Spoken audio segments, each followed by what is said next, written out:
Good afternoon, everybody. Welcome inside Monan Park on the campus of UMass Boston.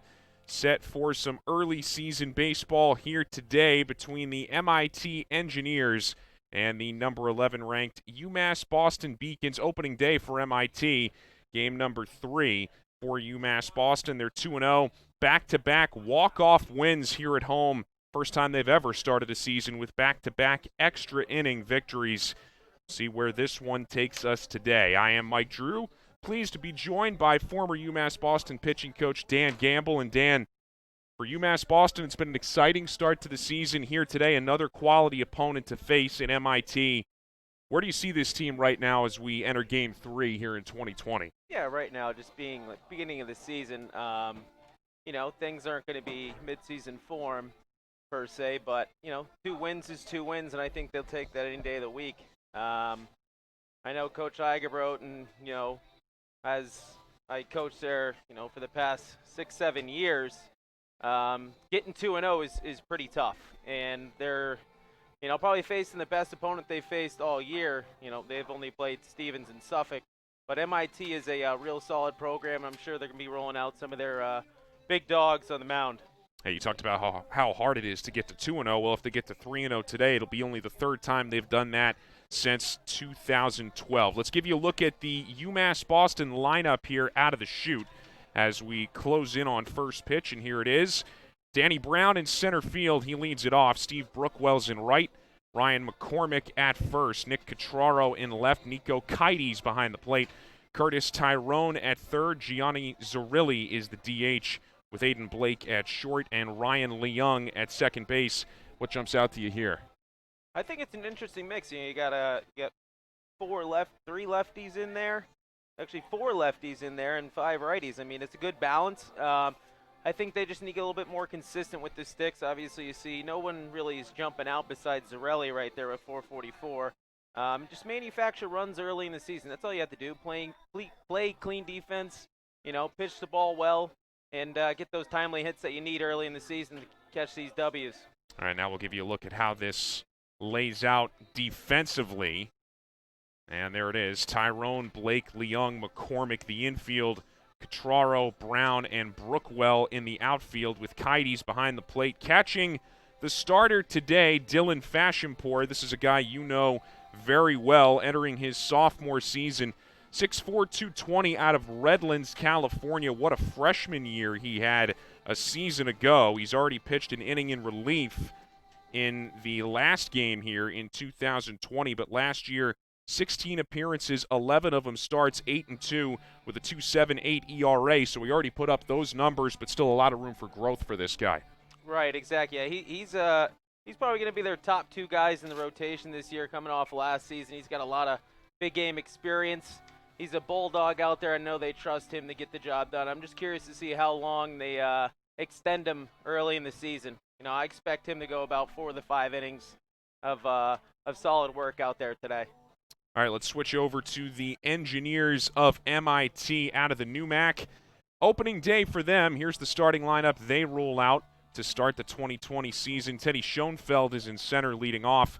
Tony Rice, the shortstop, bats second. Matt Johnston, he's their star in right, batting third. Andrew Krause, the DH, hits cleanup. Thomas Allison behind the plate hits fifth. Trey Roberts at first. Ethan Rowland at third. Eric Anderson in left. And Corey O'Shea is the second baseman batting ninth. That's how it looks from an offensive perspective. Here's the defensive perspective out on the diamond just to reset it. Rowland, Rice, O'Shea, Roberts from right to left. Anderson, Schoenfeld, and Johnston. And then Allison behind the plate. Catching Casey Busone today. Casey Busone returning to MIT here in 2020, entering his junior season. 5'11", 175 from Danvers, Massachusetts, where I grew up. Anyways, Casey Busone, last season, 7 starts, 16 total appearances, 4-3, with a 3.13 ERA. And from the other dugout, you've seen this guy. What makes him tough? I mean, he's averaging basically a strikeout inning here, so he's going to get his strikeouts in there. I think another number that jumps off on the map is 10 hit by pitches, not that many walks, 14 walks in 74 innings. So we'll be curious to see how these guys come out. First game of the season, the juices are flowing. Just got to maintain, stay within yourself, and get the job done. So we'll see how he approaches this game today. Let's take a look at our all-time series graphic. Here it is. MIT, they've had the better of it. 23 wins as opposed to 13 for UMass Boston. Beacons, though, have won 4 straight, 8 of the last 11, including the last time they met on this field back on March 3rd, 2 seasons ago. That was a 6-3 victory for the Beacons. They didn't play last year. UMass Boston, 4 runs in the 8th inning, similar to the way they've started this year on offense with rallies late.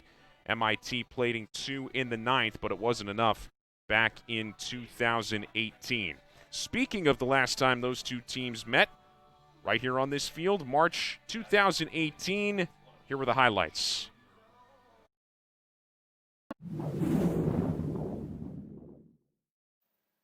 Greenwood at third after his leadoff single.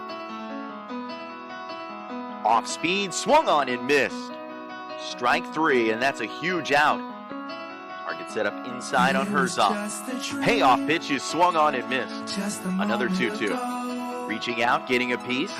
Sent into right field. Catch made for out number 2. Runner tagging from third. Hughie's going to score without a throw. Cut off in the middle of the infield by Coker. He hasn't been able to limit the game thus far. Did he get a piece? No, he didn't. Swinging strike 3. Winter storm rolling in tomorrow. 1-2 pitch. Forget about it. 0-1. Runners go. That's driven into right field for a base hit. Green light around third. Here comes Schwade. He'll score. The throw cut off at first. It's a 2-out RBI single for David Heller. The weather making it difficult to get good contact. Bounce down to the first baseman. Nothing Coker could do. Shifting to his right, trying to go first to third. Here is Harrington. He slides, but the throw beats and takes over. Pitch swung on. Lost it into shallow right field. Tough play and a basket catch. That's pretty. For the second baseman, Murphy. 1-2 again. Breaking ball called strike 3. Bring him up, sit him down. Target well away. 1-2. Runs back in across the plate. This could be 2. Underhand to second for 1. Over to first. In time for the double play. So no RBI there for McCormick, but the run scores from third. Framed, called strike 3. Couple looking strikeouts. First inning of work for Mike Doherty. Cleanup man. For his first base hit today, swings away, sends it into center. Schwade can't get there. It rolls past him, and this is going to the wall. 1 run will score. Green light at third. Murphy hustling around. He scores from first, and it's a 2-run triple for Chris Fowler. The Beacons blowing it wide open with 2 more runs here in the bottom of the 8th. 2-2 again. Off speed, ripped into left field for a base hit. That'll score 1. Here comes McCormick from second. He slides in safely. It's a 2-out, 2-run single for Jack Harrington. It's down. Good pitch, swung on and missed. That pitch is popped down the first base line, reaching up, and Fowler can't get there. 1 run is scored. Here comes another engineer, and all of a sudden, it's 6-3 in the top of the 9th. The 0-2. Off speed, driven to the shortstop.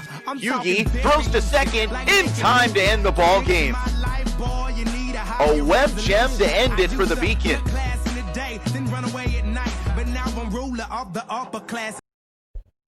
All right, so again, that was the last time these two teams met 2 seasons ago, roughly the same time on the calendar.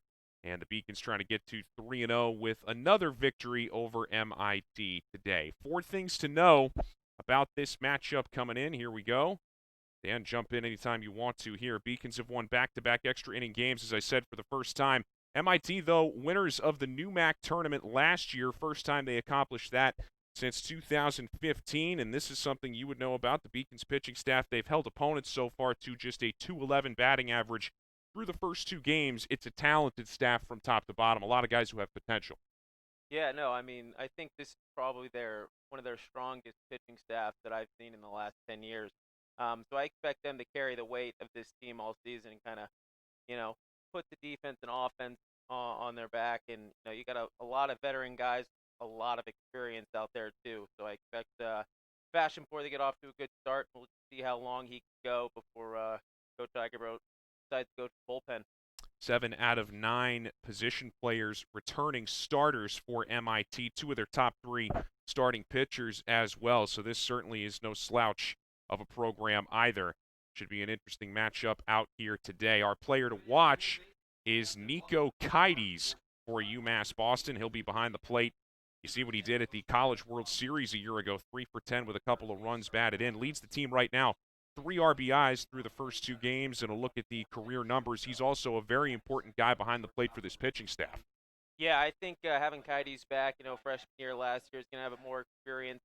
Offensively could be a little better, but defense, he's a catalyst back there for sure. So I expect Kites to lead this defense and pitching staff well on helping them out early in the season. Hopefully, keep that stick hot.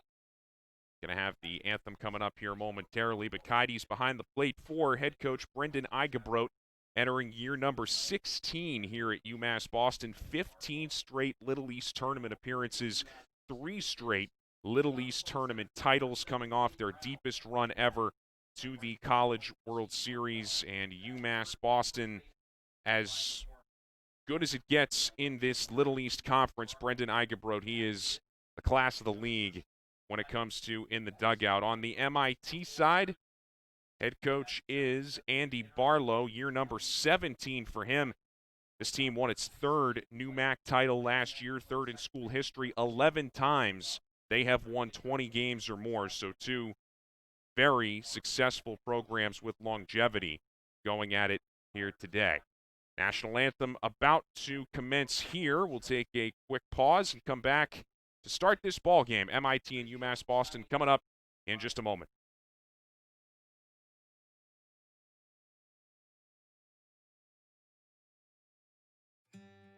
UMass Boston is a special place that needs and it deserves a special leader. My mother, she saw the dark clouds that were gathering in Argentina. She became convinced that it was very important for me to seek safety in the United States. The young man who spoke only Spanish at the time found his way to a community college in California. And I was blessed because I could transfer to the University of California, Berkeley. I really understood the extraordinary power of the public research university. I am very proud to recommend Marcelo Suarez Orozco be appointed Chancellor of the University of Massachusetts, Boston. He's a person who's made it here through public education, so he becomes the personification of all that UMass can provide to our students. Everyone's going to be excited about having him as our next chancellor. I am grateful, I am humble, I am delighted. Muchas gracias.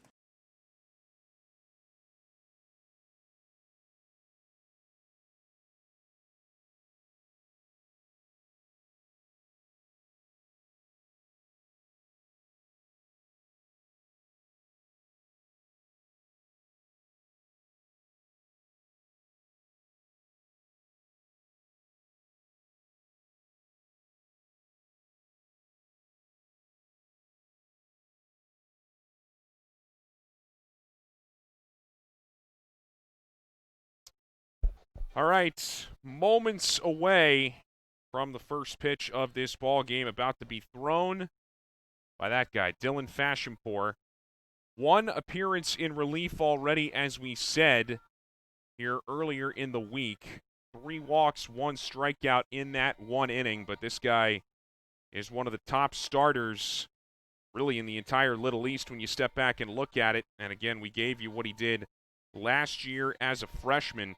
One of the anchors of this rotation, 8-2 with an ERA of 2.78, and things only pointing up for Dylan Fashempour, trying to get his starting season, if you will, off to a good start here today. Umpires for this game, we have 2 of them. Frank Auditor is behind the plate. Kenny Tochi will handle the bases. It's a 2-umpire crew. Weather, all things considered, pretty good. The wind, not as strong as it was earlier, though that's not going to be the case, I'm sure, here all day. And as you know all too well, Dan, the wind can have a gigantic impact on fly balls here in this ballpark. Yeah, I think, being a coach in New England and playing in a lot of different fields, I think this stadium is one of the tougher ones to play if you're not very familiar with it, especially early in the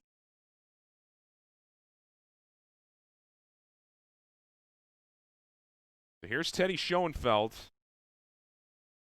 First game of the season for MIT. Fashempour starts him off with a strike on the inside corner. I think this is going to be important for Fashionpour coming off that relief appearance, with a lot of walks to get ahead, stay ahead early.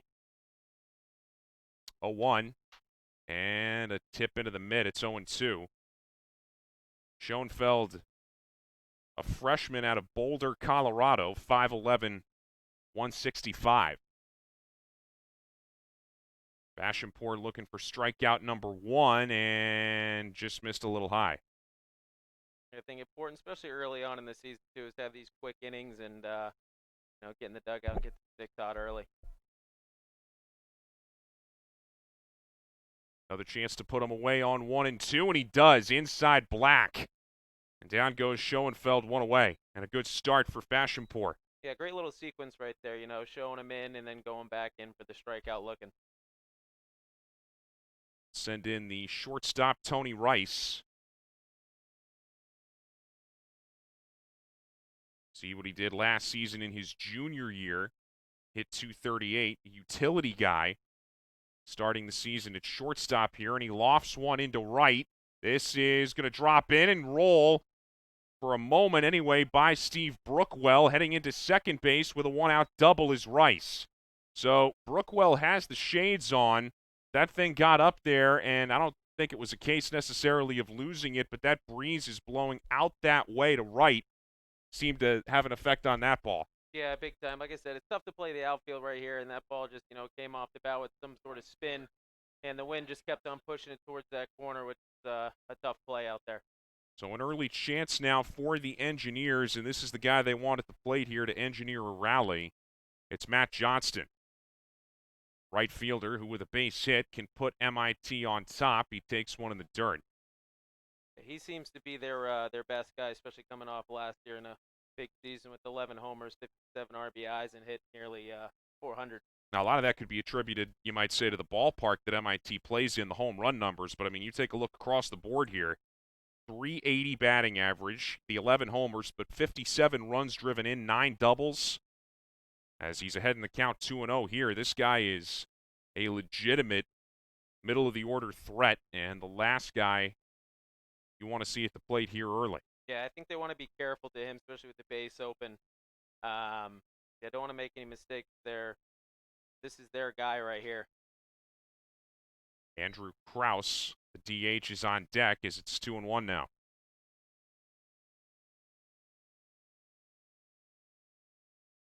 He does it all. 18 stolen bases, 11 homers, 9 doubles, triples. Definitely their catalyst on offense. And Fashionpour is going to give a look back to second here. Tell by the way the outfield's playing right now, they don't want to chase that ball over their head. Give up that extra base hit. Definitely playing him to pull, no question about that. You have Danny Brown, the center fielder, shaded over toward left center, and Brookwell in right is nowhere close to the line. 2-1, breaking ball, found the strike zone, 2-2. Yeah, real good pitch right there by Dylan going slider, 2-1 count. He probably wasn't sitting slider, so obviously sitting fastball right there and took it. Be a huge punch out right here if Fashionpour can get it. 2-2 to Johnston. And a tapper back up over the mound. Ryan Leung, the second baseman, comes out and the throw gets away. And it trickles down the line. In to score is Rice. Johnston stays there at first, and it's 1-0 MIT. A tough little play by Leung right there, but you got to knock that down being a first baseman. Can't let that ball get by you. Worst case scenario, it's first and third. Unfortunately, McCormick, the first baseman, couldn't keep that in front. Led to a run. And see how they score that. It is an error, E4, on the throw by Ryan Leung. Johnston stayed put at first base, but Rice comes in to score. 1-0 MIT. Now Andrew Krause. This one's in the dirt. Nice play by Kites behind the plate to corral that. But it's 1-0. I'm going to expect them to get Johnson in motion pretty soon here. Especially the lefty up. Being a catcher is pretty tough to make that throw. That left stand in the box right there. They're going to check on him. Krause, last season, .313, 5 homers, 38 driven in. He played 43 games, just like Matt Johnston did.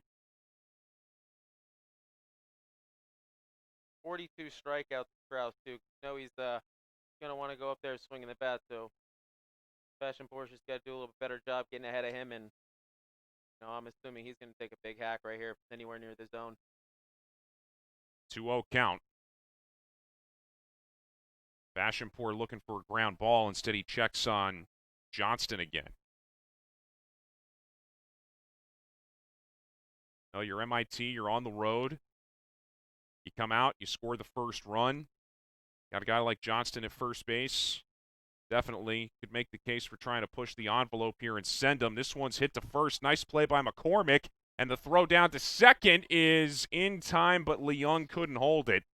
Actually, that's Aiden Blake, the shortstop who was on the second base bag. Had he held on to it, that would have been a double play to get out of the inning. But as it is, they only get the lead runner.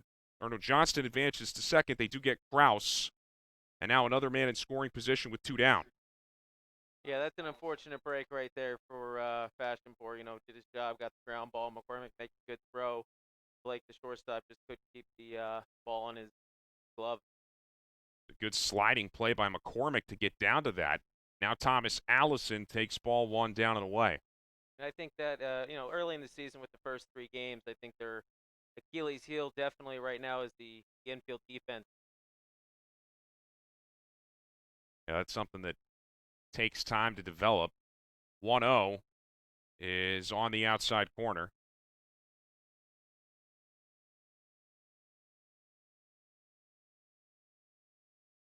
This inning could be over right now, but Blake, making his debut out there at short, couldn't hold on to the third out of the inning. And thus, Fashempour deals with Allison. 1-1, big swing and a miss. Now it's 1-2. Yeah, I think another good fastball inside right here gets the batter. I mean, that was a tough look swing, but Fashempour's got to somehow manage to get himself out of this. Trying to keep it at 1-0. 1-2, and he does. Back-to-back big hacks, and Allison comes up empty on both of them. Fashempour limits the damage, but a run comes in on the error. Tony Rice scoring from second. It is 1-0 MIT as we head to the bottom half of inning number 1, and we're going to keep it right here to give you a look at the UMass Boston lineup, which we've already done once in the pregame, but we'll reset it for you again with the Beacons coming to the plate for the first time in this game, and here they are: Brown, Brookwell, McCormick, Catraro, Kites, and Tyrone. Zerilli, Blake, and Leung, the bottom 3. And Leung already going to be trying to atone, or rather that's Aiden Blake, who had the ball in his glove at second base, but he comes up in the number 8 position for the Beacons. Going to be a while yet before he gets a chance to redeem himself. On the mound, they are going to be facing a tough customer.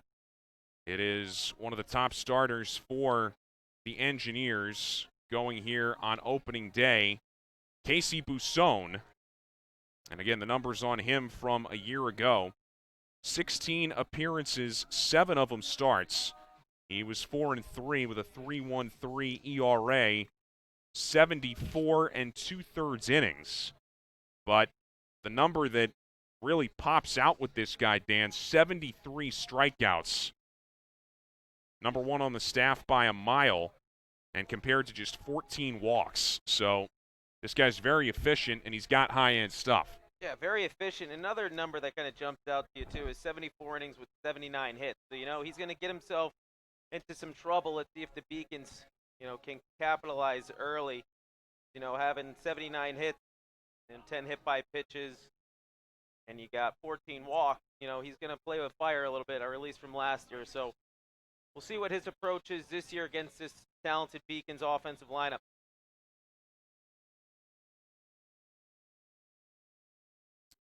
Danny Brown set to lead it off here for UMB. 167 through the first two.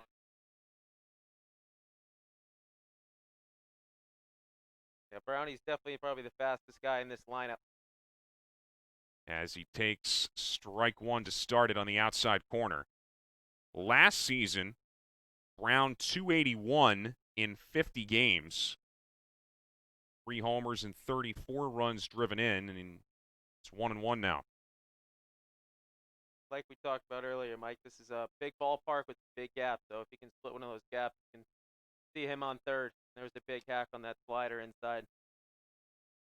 Down in the count, 1-2. Brown, to that point, 12 doubles a year ago, 4 triples as well. And he gets plunked. So down to first he goes. That is not the way Casey Busson wanted to start his season. I brought that up too, Mike, with 10 hit by pitches from last year. So, he's going to put guys on. Guys are going to get base hits, but, it seems to have a low ERA. I think that's a tribute to 73 strikeouts. So let's see what Brookwell does right here. I'm expecting bunt. He doesn't square, and he takes a breaking ball for a strike. That third baseman playing, rather deep, especially early in the season. MIT's first game, you want to put pressure on the defense. Brown takes the lead on first, and they got him picked. That was a great move by Busson, and Trey Roberts at first base applied the tag. Brown was way too eager to go. Everybody in the ballpark knew it, and that wasn't even close at first base. It seems like I don't think he was stealing. It just kind of jumped off. Didn't expect him to pick over and got nabbed. Now it's 0-2 on Brookwell. So the hit by pitch started this inning, and then Busson erases Danny Brown himself. 0-2 is outside. And early, the UMass Boston team is shooting themselves in the foot with an error by the second baseman. Brown gets picked up at first. Versus a team like MIT, you can't be making all these mistakes early. That almost ran in and got Brookwell. Missed, and now it's 2-2. Like struggling trying to find that slider early. 2-2 pitch, wave and a miss. He got him to chase. And down goes Brookwell. First strikeout for Busson. And the base is empty with 2 down now. Yeah, nice little slider away. Definitely was the ball, and I don't think Brookwell thinking he was coming back with another slider right there and got him.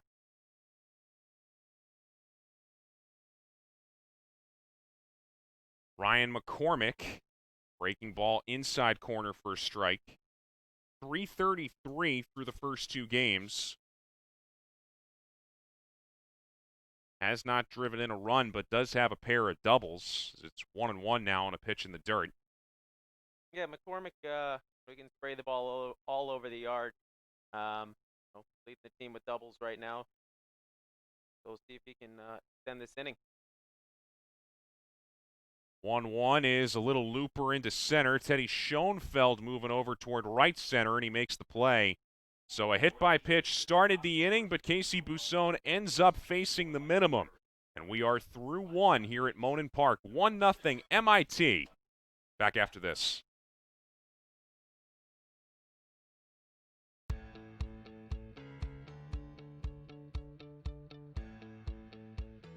Being a part of the different activities and organizations that I've been a part of, I'm actually able to see myself where I'm like, hey, I actually can make a change. I'm one person that can make a difference. Division III has helped me to develop teamwork skills, critical thinking skills, time management skills. It's not just about basketball, or it's not just about school. It's about developing yourself as a person altogether.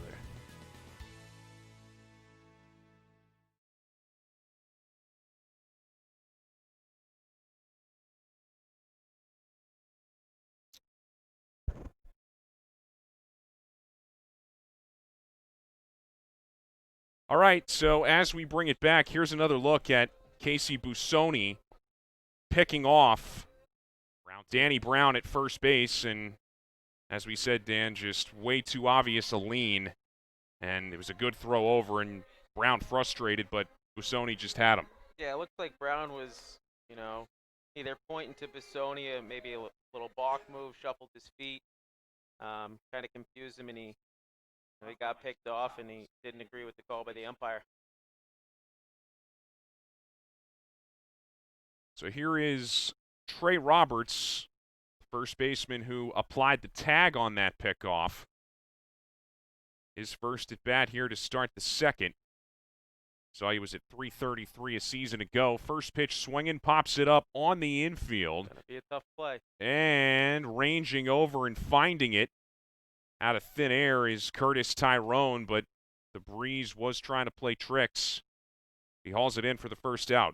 Yeah, and if you're Fashempour the pitch, you'll take first pitch swings all day to out. That's going to extend your day and hopefully get you deep in the ball game. We'll take him too. That's fine. Absolutely. Now Ethan Rowland. The base is empty and one down here, and a good breaking ball here. Strike one on the outside corner. Rolling just under the Mendoza line with 199 this year. 14 doubles, so he can hit for extra base hits. And the fastball is right there for strike two. So early here, Fashempour looks like he's starting to get good command of that breaking stuff, and if he does that with the fastball that we know he has, it's going to be difficult for MIT here to muster anything. 0-2 is high.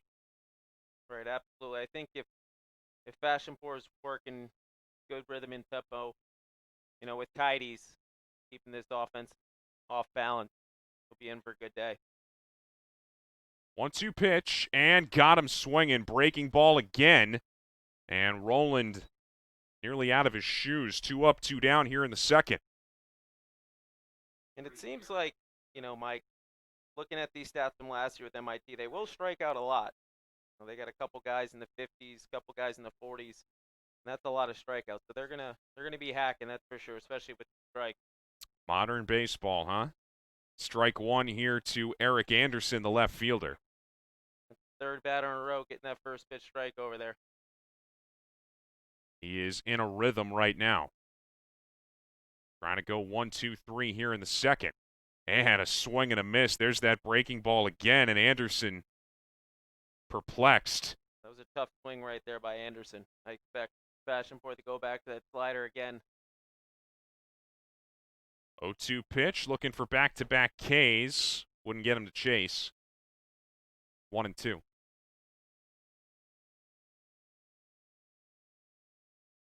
Looking for strikeout number 4. Instead, a rope into left. That'll get down for a base hit. Going over to cut it off is Catraro. It will not be a 1-2-3 inning. A 2-out single for Anderson. Yeah, very confused on the pitch call right there. I mean, he looked brutal on that slider on that second strike, and then, roped that fastball into left. I expected them to go back to the slider and get him swinging. But, Fashempour made the mistake and got laced for a single. Yeah, ahead in the count, not only was it a fastball, but it was a fastball in the zone, hittable. Yeah. So Anderson at first. Here's Corey O'Shea, the second baseman, the number 9 man. There's that breaking ball again for strike one. That thing is snapping out of his hand. Yeah, Fashempour I'd say his percentages between his fastball and slider are relatively close.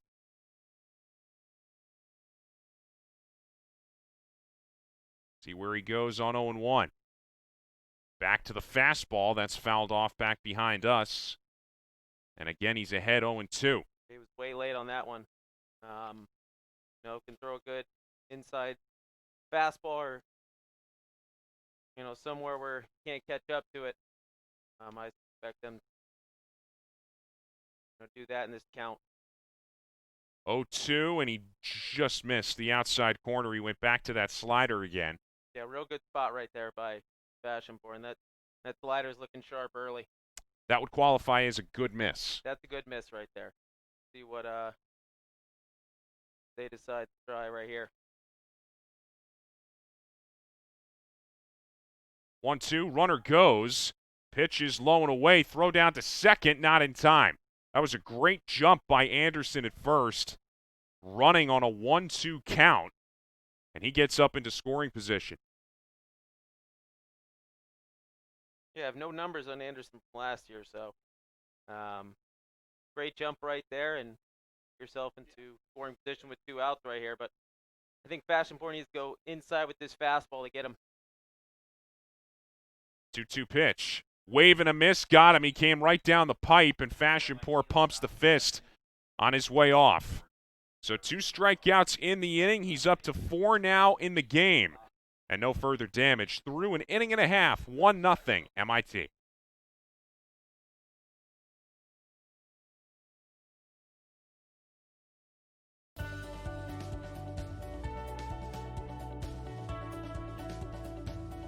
I just wanted to get good grades and to do well. But it also made me realize that I have a lot of career goals. You're there to get a full college experience, not only participate in your sport, but participate in things outside of that. And it's all about growing as a person. My coaches have helped me with figuring out who I really am. Their lives are dedicated for us to succeed.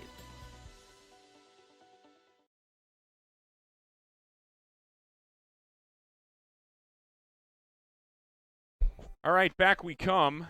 We're going to take a look at the strikeout to end last inning from Dylan Fashempour. And, Dan, you can walk me through what we see here. Yeah, right here, Fashempour, tries to blow the fastball by him, and that's exactly what happens right there. Missed his spot, left it over the middle a little bit, but, had enough juice on it to get it by him. Saw him pump his fist, his first start of the season. He's a little amped up, as is. That's the way he pitches. He's a competitor. I coached him last year, and he's a bulldog out there, and he's gonna show it for sure. Everybody a little amped up out there today for sure. Remember, it's opening day for MIT, so those early season jitters are still out there for everybody. Here is Nick Catraro, his first at bat, and he takes ball 1 low. Yeah, Catraro being the 4-hole here. Needs to work the count a little bit versus Bastoni. Like I said, he's going to give you a pitch to hit at some point. 333, a double and an RBI so far, and that thing had some movement on it, bending back over the plate. Back-to-back sliders right there, so Bastoni likes that slider, and he's going to use it often. This one misses high. 3-0 on Catraro.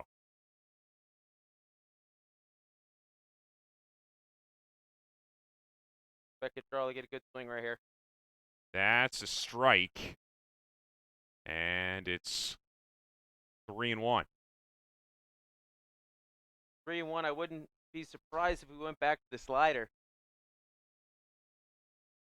He didn't. It was inside on the black. 3-2. Yeah, real good pitch right there. Might have been a little bit in, but I know Frank is an umpire. He's going to have a generous zone.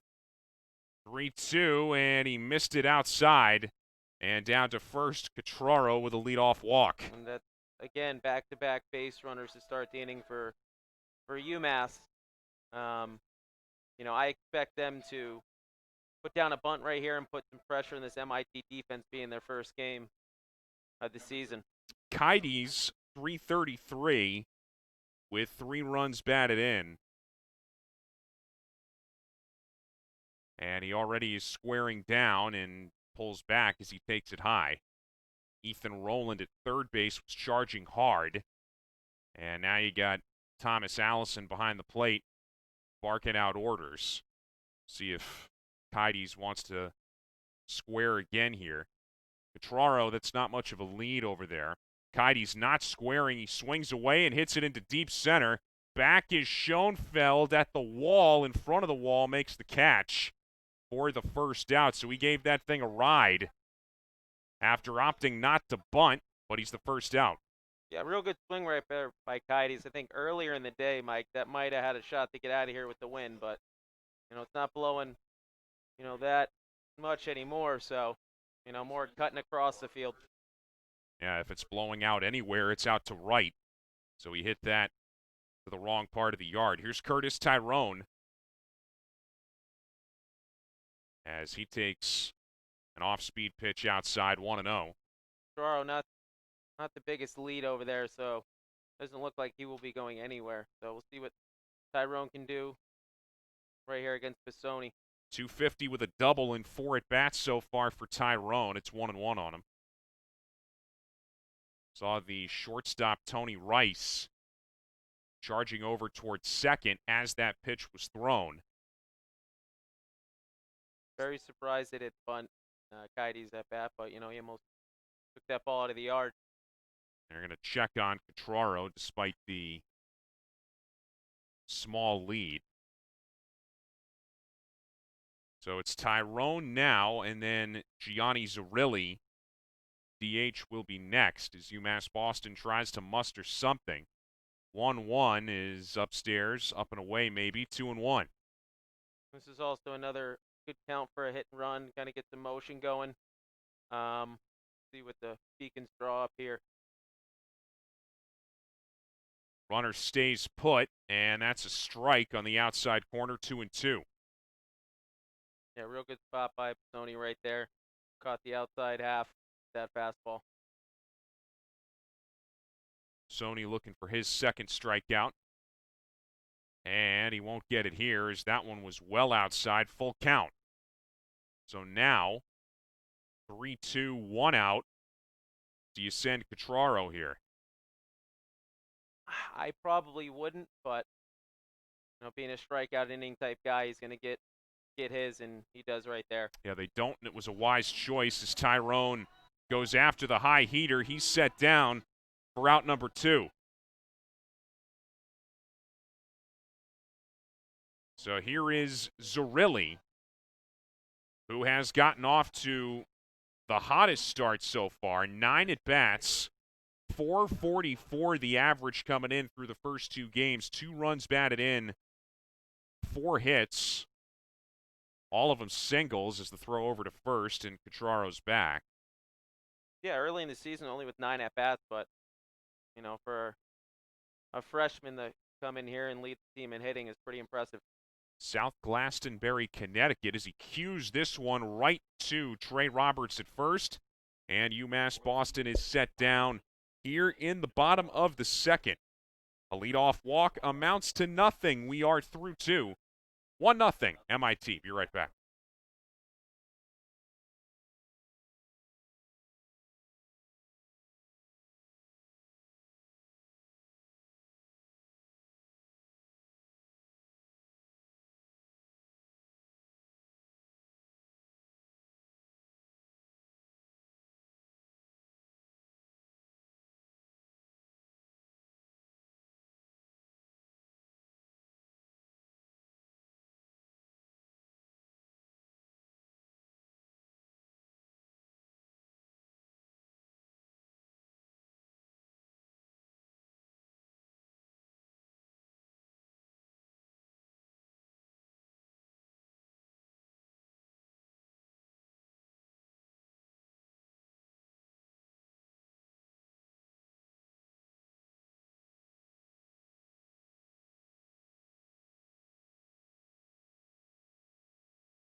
All right, second time through the MIT order here to start the third. Teddy Schoenfeld, who struck out looking his first time against Dylan Fashempour, is back in there. 1-0 MIT as this one's ripped back to the screen foul. Yeah, going up there early and hacking. I don't think he saw Fashempour all that well, so he's going to try to get swings early in the count. 0-1, and high and tight. That'll back Schoenfeld off a little bit. That's sometimes good as a pitcher. Brush him off the plate, get a little uncomfortable. See Danny Brown dancing around out there in center as the slider cuts back on the inside part of the plate. It's 1-2. Yeah, seems like that slider is his go-to pitch right now, spotting it up pretty well. Trying to get to strikeout number 5, and he does. Went back to the fastball. That's a deadly combination he's got working right now between that fastball and the slider. 1 down. Just doesn't look like he's seeing them all that well and just struggling to pick up, even the fastball and the slider. Doesn't look like he has a chance on any of those pitches right now. Tony Rice, who doubled down the right field line, a ball that Steve Brookwell didn't see very well. He takes the breaking ball for a strike. Doubled and came around to score, Dan, on the error on the ball hit by Johnston. Right, yeah, obviously he loves this slider right now, and it's working out for him. Easy grounder to second. Leung's there. 2 quick outs.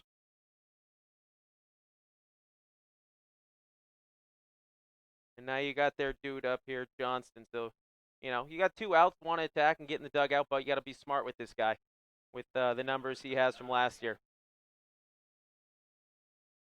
Johnston rolled one to Leung at second. His first time up. And the throw over to first got away. Tony Rice came around to score from second base. That's the only run of the game to this point. As you can see, the outfield is showing him respect, and they're pretty deep all around out there. As you would expect, 1-0, and that is curved down the line, fair ball. Johnston will round first. He's heading into second. Cotraro's throw's going to come in way late. It was cut off anyway. 2-out double for Johnston. He's been on both times. Yeah, real good swing right there, and just snuck it in between the base. Third base right there for a nice double. He just rolled that one practically down the line there at third. Nothing Curtis Tyrone could do about it. Down into the corner, and now another man in scoring position for MIT, and a chance for Andrew Krause to extend this lead, and he pops up on the first pitch. Kites ditches the mask. Instead, it's going to carry out past the mound now and drop in. Blake, the shortstop, ultimately was the guy closest to it. He couldn't find it at the end. It drops, and it's 2-0. Another infield mistake leading to an Engineers run right there. That play's got to be made. This is your home field. You know where the wind blows. They just got to do a little bit better job. Looks like Blake is struggling early out there. They're going to rule it a hit because it wasn't touched.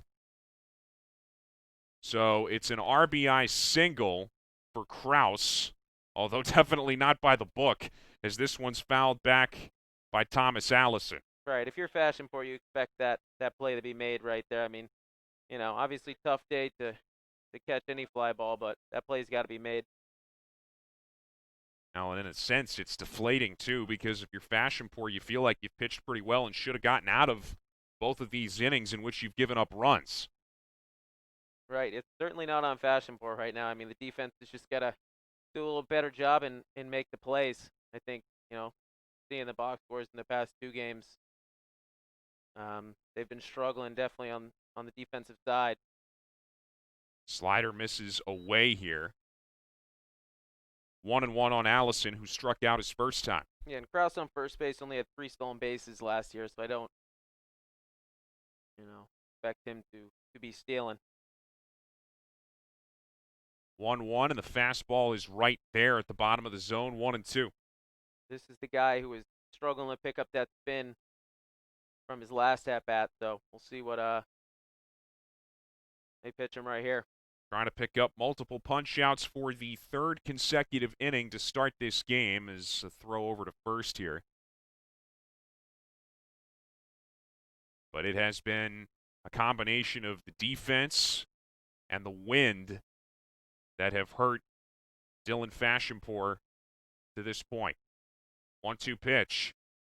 And a little dribbler foul is just barely making contact on the off-speed pitch was Allison. Yeah, he's really struggling to see that pitch. I I would assume they're going to go back to it right here. I mean, I would, just because it doesn't look like he's seeing it all that well. Just taking another tough hack right there.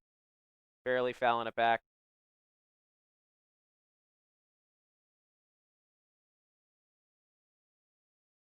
The lead has grown to 2-0 in this inning. 1-2. He did go back to it and missed high. Yeah, just a little bit high right there. Wouldn't be shocked to see Krause in movement right here. Knowing, 2-2. 2 outs, trying to get that runner in the scoring position.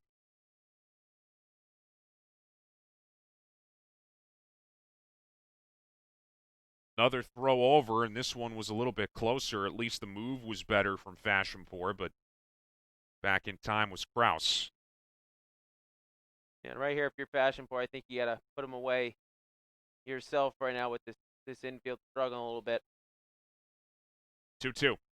And he did. Got him to go around on the high heater. And Allison is down for the second time. Strikeout number 6 for Dylan Fashempour, but another run comes in. It is 2-0 MIT. And we're going to have some highlights for you here in a second as we take a look. Here's the double from Matt Johnston right down the line. This started everything in that half inning for MIT with 2 down after Fashempour got Schoenfeld and Rice down pretty easily. And then here, the miscue, although not ruled an error because the ball wasn't touched, but Andrew Krause popping it up sky high, and then a combination of Aiden Blake not seeing it, and then the wind playing games with him. It drops in, and another run crosses the plate. Yeah, right now, I mean, MIT is just capitalizing off of they're doing a good job. I mean, Fashempour 6 strikeouts in 3 innings.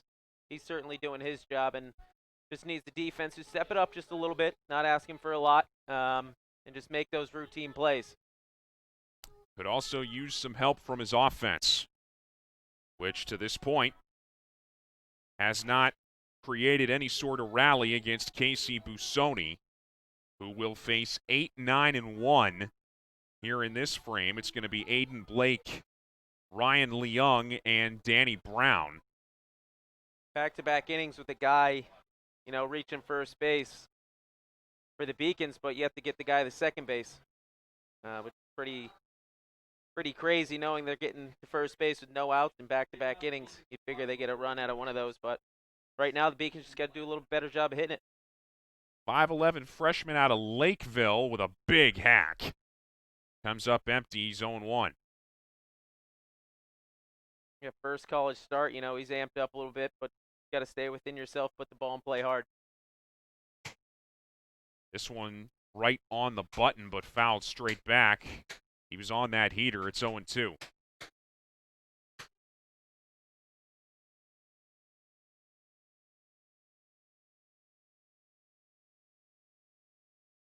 Busoni trying to put him away. This one a little looper into center. It's going to get down. For the first UMass Boston hit of the day, it belongs to Aiden Blake. A leadoff single. And not the best spot for Busoni right there. I think he tried to get that down a little bit more, and Blake did a real good job of sending that right back where it came from. So the Beacons now have had the leadoff man on in all 3 innings. Couldn't do anything with it in the first 2. Will that change in the third? Ryan Leung swings at the first one, pops it up, foul right side, out of play. A lot of first pitch swinging from this Beacons lineup, especially when they haven't seen this guy before. I'm a little bit surprised. I figure they'd try to grind him out a little bit better. But Leung goes up there, swing at the first pitch, got jammed out to right field. Thank God it flew out of play. Blake with a normal-sized lead at first, and the breaking ball will miss high. 1-1 on Leung. Yeah, we talked about it earlier. I mean, he loves his slider, but just doesn't seem quite right with it yet. 1-1 pitch. Good breaking ball this time. On the outside corner, 1-2. At the very least, if you're Leung here, you want to try to advance the runner. Yeah, put the ball in play. And this one misses up and away, 2-2. I think if you're Leung, you're probably expecting a slider right here and just do a good job, fight it off, and pick out a pitch you can handle. Busoni with a look over to first. And the 2-2. This is chopped foul down the third base side.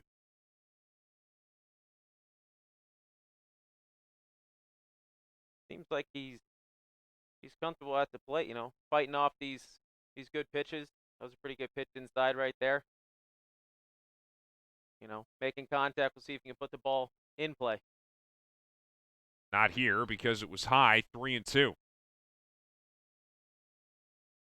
And now the wheels start to go into motion here. Full count. Nobody out. Blake at first. What does Leung get? A fastball, and he swung for the fences and came up empty. Yeah, real big swing right there. And, as the 9-hole, you just want to put the ball in play hard and try to advance Blake from first. But unfortunately, the Beacons don't do it. Now you're relying on, one of your best hitters, your senior captain, Brown, right here to get the job done. Strikeout number 3 for Busoni. And now Danny Brown's second time in the box. He takes a strike. Hit by a pitch to lead off the ball game for the Beacons, and then he was promptly picked off on a great move by Busoni over to first. Yeah, I think Brown just, sometimes just needs to slow the game down, see it a little bit longer and put the ball in play. He certainly can versus Busoni. 0-1 on the outer half, 0-2. Brown can't believe it. Now he nods his head after the fact and then shakes it the other way. Now you're quickly behind 0-2. Can't afford another strikeout here. He said put the ball in play somewhere, force them to make a play. 0-2. Breaking ball, and Brown saying, isn't that the same pitch? This one called a ball. Seems like a friendly conversation at least. That's one word for it so far between he and Frank Auditor. 1-2 is in the air to right. Johnston shading his eyes, and he finds it for out number 2. Boy, any fly ball is no sure thing today. 2 down. Yeah, really good job by Johnston to, put his glove up, block the sun out and make the play. And also the time of day that you're playing in here, late afternoon, that sun bearing down. That ball can be hard to find. Here's Steve Brookwell with Blake still at first and now 2 down. And the breaking ball curls in for a strike. By the way, at the end of this half inning, we're going to be hearing from Seth Orensky. He's down in the UMass Boston dugout. He's going to speak with Coach Brendan Igebro. 0-1. Breaking ball drops in again. It's 0-2. He loves that breaking ball. And again, I'll repeat it. Back-to-back innings with the man on first, and you can't move him over. I was pretty surprised the 9-hole Leung didn't bunt there to move him over. 0-2 pitch. Missed on the outer half. Now 1-2. Yeah, real good pitch right there by Busoni. He hit his spot, just a little bit outside, and we'll see what he comes with right here.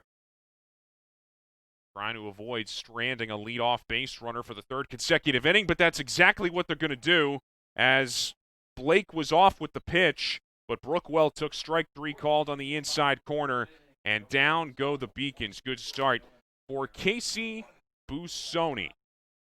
All right, well, we've talked about the success of this UMass Boston program.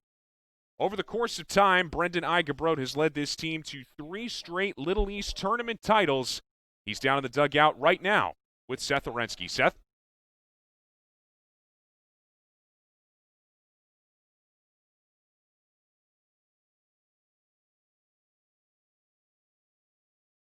Coach Brendan Igebro. Coach, let's start with your starting pitcher, Dylan Fashempour. Control the other day on Monday. Hey, looks great, throwing the ball really well. Yeah, we had an error and a missed pop-up, so he's doing exactly what we need to do. We're going to need to be a little bit more resilient with the sticks. The guys pitching backwards a little bit like they typically do, and we're not really having competitive at-bats yet, so hopefully we can adjust the second time through the order. We've seen you guys hit a little bit better with the second and third time throughout the order. Each of the first 2 games, is it just kind of getting the sticks warm with it being this cold out, or just having some new guys adjust to college pitching? I think a little bit of both, and I think as they as you see what the pitcher has, you should be able to adjust that second time through. There shouldn't be many surprises, so we're just going to have to be more resilient. Coach, we'll head back up top.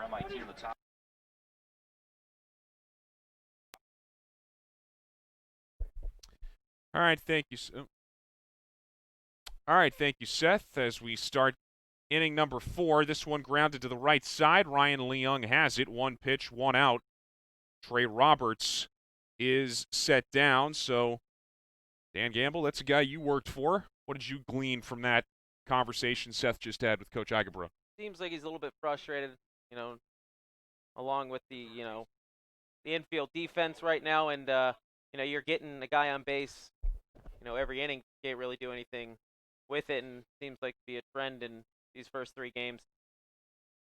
Well, Fashempour on the bright side continues to work very quickly here. He's behind Ethan Rowland 1-0. Punched him out his first time. That breaking ball snaps in there again, 1-1. Yeah, first pitch swinging out.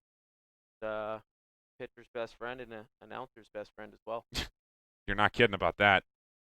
1-1, and he just missed, evidently, the bottom of the strike zone, and Fashempour was visibly upset with that. 2-1. Yeah, pretty good spot right there. Doesn't look like Kitey's caught that all well and made it look a little bit worse than it was. 2-1, and that catches the bottom of the zone. 2 balls, 2 strikes. And Fashempour is trying to keep this right where it is at 2-0. Give his offense, which has done nothing to this point, chance to get back in it. This one's ripped into left field for a base hit. Ethan Rowland is on with a 1-out single. Yeah, not the best spot right there from Fashempour, leaving that ball over the middle and gets roped out into left. So 1 on, 1 out, and now back to the number 8 man, Eric Anderson. His last at-bat, he was struggling with that slider, and he left that fastball over the plate of 2 strikes, roped in the left. Let's see what they go to right here. Throw over to first here, and diving back is Rowland. Yeah, Anderson ended up with a single on the 2-strike fastball that he saw last time, and then ended up stealing second as well. He takes a first pitch fastball downstairs this time. Yeah, with Rowland on first base, 2 stolen bases all last year, so you don't want to pay too much attention to him over there.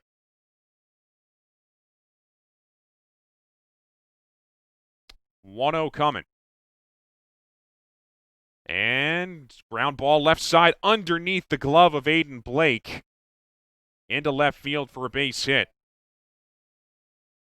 So Rowland up to second. I said base hit, but the ruling hasn't been made here yet. Yeah, I think that would be. They're going to call it an error. So I think that would be an error. That was just a step to his right. Kind of just alligator arm that and try to field it and went right underneath his glove. I mean, again, that's a play that needs to be made and seems to be struggling out there today. Probably didn't have a chance to turn 2 because it would have been a tough turn at second base, but they at least could have gotten the lead runner there. Instead, first and second, 1 down, and Corey O'Shea takes a strike. So now you get the number 9 hitter up here. He struck out his first time. And if you're Fashempour, this is an out you have to have right here. And a look back. So to recap officially, it's an E6 on Blake that allows Anderson to reach. Rowland up to second. So MIT still at 5 hits. UMass Boston now 2 errors. 0-1 and a good block this time by Kitey's. So he leaves the crouch. It's 1-1. I think, Fashempour just needs to settle down right here. get this out being the 9-hole, then you got, Schoenfield on deck. Now, you've already struck him out twice, so this is a crucial at-bat. 1-1 is in there for strike 2. He's really looking for a punch out right here against the number 9 guy who we got by way of the K the last time. 2 on, 1 out, and the 1-2 coming to O'Shea in a minute. He's staring back at Roland right now at second base. He's definitely keeping his eyes on him. Yeah, it looks like Roland just tried to get a jump off right there, and Fashempour had to look him back and step off. They're not going, and the 1-2 is right where it had to be. On the outside corner, strike 3 called. O'Shea is down for the second time. Fashempour, real good slider right there on the outside half to get a big strikeout. Needs his defense just to help him out, make a play here. Yeah, Dan, that's 7 strikeouts for Dylan Fashempour right now, with 2 down here in the 4th. Back up top now to Teddy Schoenfeld. And there's that breaker again, 0-1. Yeah, real good job getting ahead. Looks like Teddy's been struggling his past 2 at-bats against him with 2 strikeouts, and I think he needs to put the ball in play and force his Beacons defense to make a play. Yeah, he wants to face anybody other than number 22 right now. 0-1, wave and a miss on the fastball. He's just toying with him, 0-2. Yeah, he's swinging at anything. The ball looked a bit high and swung at it, and getting a little too jumpy at the plate. Well, the world is Fashempour's oyster here. First and second, 2 down, 0-2 on a guy he's already punched out twice, and now timeout. Schoenfeld's going to give himself another second to think about it. Yeah, slow the game down and, see it and hit it. I think he's just, looked a little jumpy up there and needs to do a better job of slowing it down, and that was a good timeout. Can he set him down for the 3rd time? Yep. Heater. And Schoenfeld is 0 for 3 with 3 punch-outs. Got a hat trick early. Indeed he does. And Dylan Fashempour has 8 strikeouts. We're through 3.5. It's 2-0 MIT.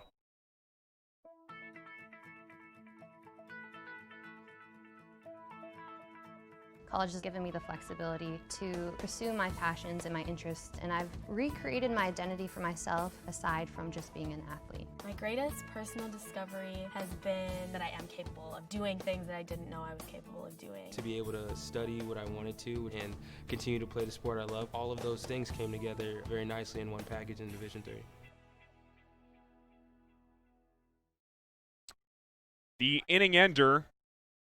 8th punch out for Fashempour, and the 3rd time he's gotten Schoenfeld in this game. Nothing fancy about that. Yeah, real good pitch right there. Just blew that fastball right by him for strike 3, and he's not getting much help from the defense. He's having to do it all himself and keeping his team in the game. So he's yielded 5 hits through the first 4, has Fashempour, but he's got the 8 Ks, the 2 runs allowed. Really, when you step back and think about it, not really his fault.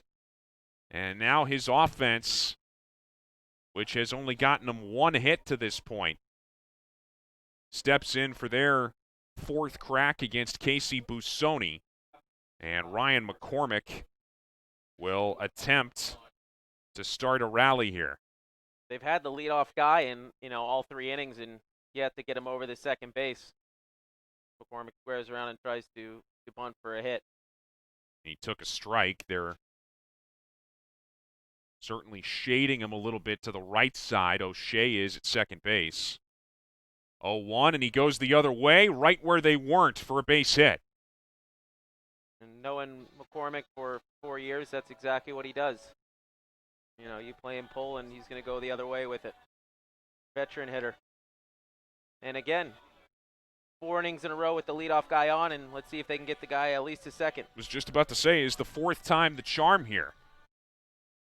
We'll see. Second time through the lineup, Cutraro Had a tough at-bat last time. We'll see what he does this time. He was one of those leadoff base runners in the second with a walk. Here he takes a ball. And I know for a fact he will not be bunting, and he's one of their power guys, and we'll try to get a pitch he can handle and, put it in the gap somewhere. 1-0 is there for a strike. Petraro kind of shrugged his shoulders. Yeah, okay. 1-1.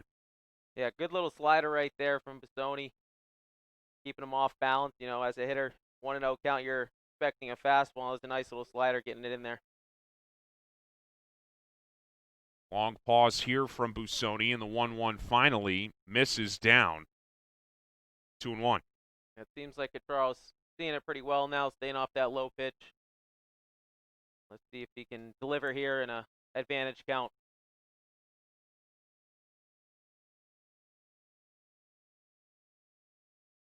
Two 2-1 will drop in at the bottom of the zone, 2-2. And that's, again, advantage count slider. That, Petraro's probably sitting fastball and a real good pitch right there by Busoni. Beacons have yet to advance a runner to second base in this game. And a throw over and back is Ryan McCormick. McCormick is a threat out there, but by the ways it looks like they're going to let Petraro swing the bat. 2-2 pitch. And it curled a little bit low, full count. Yeah, real good borderline, call right there, and Petraro got the better end of it. Busoni wanted it, but Frank Auditor said just a little bit low. Runner goes on the 3-2, and that one is ripped just to the left of the MIT dugout. Yeah, real late on that 3-2 fastball right there. And fortunate that nobody was in the way of that. They put McCormick in motion right there, full count. See if they do it again. They do. And the 3-2 is chopped right at Roberts, who bobbles it and now just takes the only out he can get at first. One down, but they do finally advance a runner up to second in McCormick. So it goes as a sacrifice. Yeah, good call putting the ball in play right there. Finally getting their first guy to second base. And let's see what Kites can do, being one of their leading RBI guys. A deep fly out to center his first time, right in front of the wall. Hardest hit ball of the day for UMass Boston his last time up, and he takes one in the back. So down to first he goes. Busoni has been a little bit off with those breaking balls at various points here. He and Frank Auditor laugh about it. You knew right out of his hand that that one was destined for Kites' back. And now it's first and second for UMass Boston. Yeah, real easy at bat for Kites. Just take the first pitch right on the leg and get down to first base. He's a catcher. He's a tough guy, so he'll rub it out and he'll be fine. Second batter that's been hit for the Beacons in this game, and now an opportunity for Curtis Tyrone, who takes strike one. Tyrone struck out his last at bat. Really needs to put the ball in play right here and see if they can get on the board. It's McCormick at second, Kites at first, with one down. And the Beacons trying to crack that scoreboard against Casey Busoni. This one is lofted into left. Eric Anderson going back. He makes the catch. Well, he almost misread that at the beginning, but he was able to catch up to it on the trail. And he ends up making the catch on the liner for the second out. Yeah, real good play right there by the left fielder. Thought that was getting over his head. Did a real good job at tracking that down on right before the warning track out there. And now the inning falls on Zerilli, who grounded into a 3 unassisted his first time up in the second. First and second with 2 down. And Busoni delivers a strike. A lot of first pitch breaking balls in this start for Busoni. It's worked for the most part to this point. You wonder if the Beacons eventually pick something up on that. I think that's been relayed to the almost got him again. That's been relayed to the hitters that, he likes that slider and he's going to use it. Occasionally he's going to miss, and you got to hope to drive in a run right here if you're Zarelli. Outfield playing him pretty straight up. 1-1 is popped tough up. Play. Right side. Is it going to be fair? It will be, and Johnston calls off Roberts to make the catch for out number 3. So again, the Beacons get the leadoff man on. Again, they do not score. We head to inning number 5. It's 2-0 MIT. We'll be right back. The 5-campus UMass system is the university that educates the workforce of Massachusetts. We recognize that we are truly here for a reason, and that recognition inspires us and drives us every single day.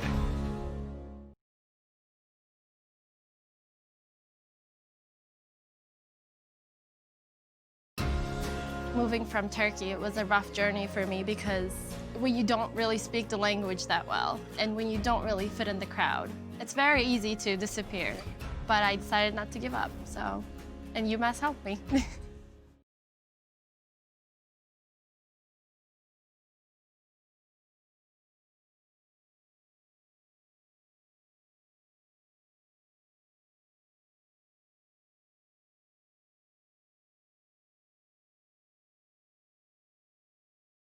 Mike Drew and Dan Gamble back with you here at Monan Park. 2-0 MIT.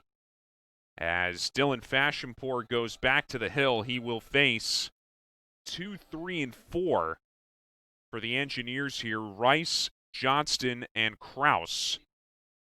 And the Beacons offense has not been able to support him in this ballgame, despite his 8 strikeouts. He finds himself behind on the scoreboard, and here's Rice, who doubled and scored in the first and then grounded to second in the third. Yeah, this is a critical inning for Fashempour to get off to a good start and hopefully keep his team in it. And a good start with another first pitch out as Rice flies one to Brookwell and right. Like we talked about before, it's a good thing if they're going up there swinging first pitch, and especially if you're Fashempour and leads to an out. Keep that pitch count down. Here's Johnston.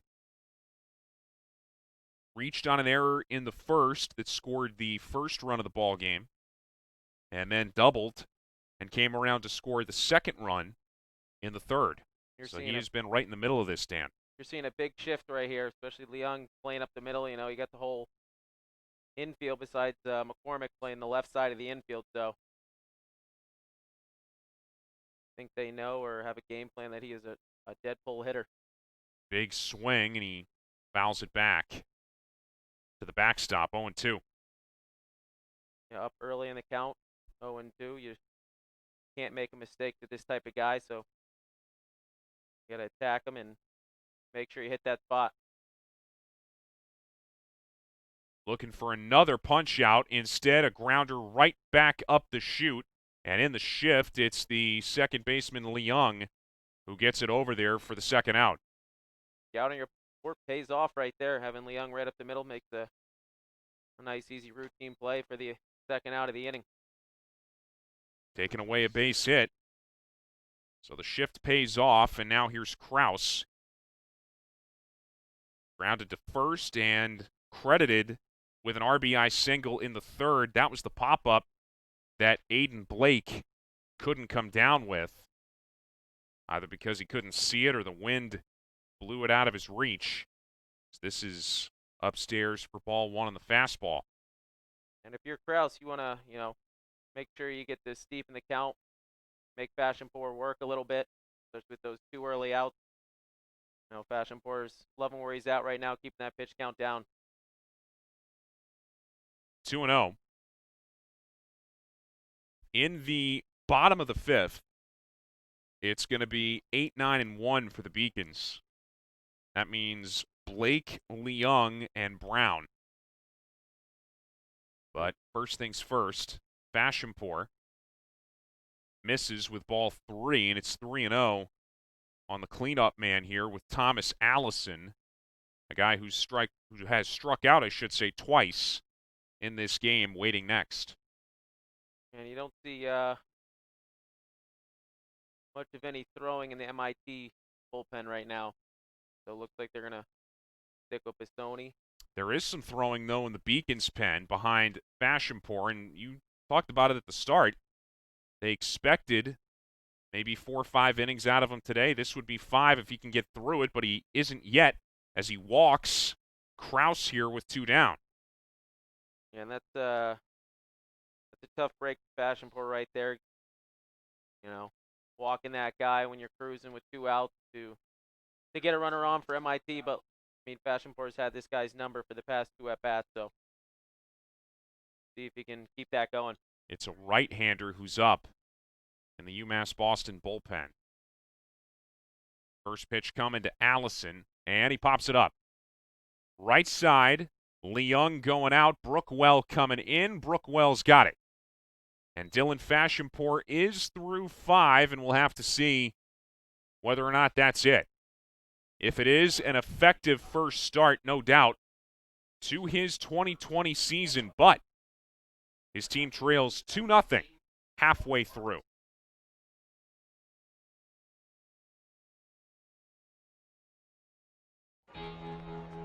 Cheer for the stumbles. That he should have had that. And the tears that linger. For in those moments, greatness lies. There, you will find the provoked, the determined, the unified. It's in those moments that champions are born.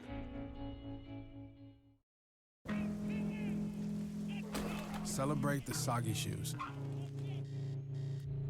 and the slow starts. Celebrate the lessons learned along the way.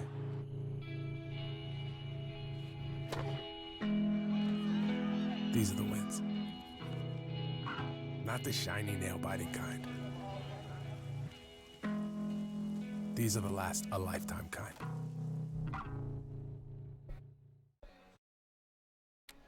Bottom of the 5th rolls in, 2-0 MIT, as Aiden Blake is about to step in to face that guy, Casey Busoni, who has kept the Beacons pretty much lifeless offensively through the first 4. They have just 2 hits. He's hit 2 batters. He's walked 1. But UMass Boston has only advanced 1 runner to second base so far in this game. And here's Blake, who slowly taps one back to the mound. Busoni fields his position and fires a dart to first for the out. First pitch out right there for Busoni. We have seen a lot of those on both sides through the first half of this game. Very surprised the first pitch swing right there, you know. Bottom of the 5th, first game of the season. You know, wouldn't say Busoni's tired right now, but he'd like to see that pitch count elevated a little bit, and that's not going to help. After the Beacons, you want to take a crack at somebody else by this point. Here's Leung. Breaking ball for a strike. That thing had killer movement on it. Buckled him up a little bit. Looked like he was jumped out of the way, thinking it was going to hit him. Seen a lot of guys doing that here in this one. This one's popped up. Right side. It's going to stay in fair ground, and it's dropped. And are they going to say fair or foul here? Trey Roberts. Pointed yet. It looked like the ball was going to go foul, but then it looked like it was staying fair. Leung hasn't left first base. He touched the ball in fair territory, so therefore should be a fair ball. Are they going to walk him back? They're going to go over and tag him, but that shouldn't have anything to do with it. They're going to walk Leung back, and Igabrot is incensed. I would be too. He definitely touched that ball in fair territory. We have the replay of it here, so you take a look. He's right on that line. Trey Roberts is, and where does he touch the ball? That's in fair territory. That's not close. It's going to be a tough break. To be honest, looks like both umpires didn't know really what to call right there, and I didn't see them point any direction, fair or foul. And not only is it early for the players and the teams, but it's early for the umpires as well, and that's a tough break for Leung. That it would have been an error, but it's ruled a foul ball. Frank Auditor is the home plate umpire. He's the one having this argument with Igabrot. Kenny Tochi is the base umpire. He was the guy over there initially. And at the least, I think they should have got together and, talked about it and made up their mind from there. But Auditor is going to stick with his gut and rule it foul. And Igabrot isn't too happy, as he should. Well, it's pretty good patience shown by Auditor as the 0-2 is up and away. A ball and 2 strikes. Igabrot definitely was heated out there, but Auditor kept his cool, kept him in the ball game as this one is rolled to short and the throw is high. Meanwhile, a collision at first as Tony Rice's throw was too high, and then Roberts coming down collided with the leg, it looked like, of Leung. Now it seems like the tides are turning where the MIT infield defense is beginning to struggle a little bit, and I think, biggest thing right now for both teams is put the ball in play. They're striking out a lot. These defenses are both struggling. It's an E6. We're going to take another look at that in a moment when we can here. Danny Brown, meanwhile, with Leung now at first. Brown squares to bunt, bunts it foul. And let's take another look here at the high throw by Tony Rice. And then on the way down here, it's the cleat of Roberts. It went right into the hip of Leung. Sent him straight to the ground. Yeah, that's as routine as it gets right there. But, what we talked about earlier, it's their first game of the season, and haven't played many, or I don't even know if they've been outside. I'm assuming the weather's been great. So, you couldn't have rolled a better ground ball out there to the shortstop. Brown now is behind 0-2. He's been hit by a pitch and flied to right. And Busoni on 0-2 misses well up and away. Yeah, real good play by the catcher right there, keeping that ball and catching it from advancing Leung the second on a wild pitch. Both catchers in this game, Allison for MIT and Nico Kaides for UMass Boston, have made some fine plays today. This one is upstairs for ball 2, and Allison has to go corral it. Back-to-back pitches, not even near the zone. Gets Brown another chance to hit right here. 2-2 pitch. Breaking ball, and that's ripped foul beyond the Beacons dugout. Tad bit early on that, but way to fight off that inside slider right there. Needs to straighten out a little bit, find a gap.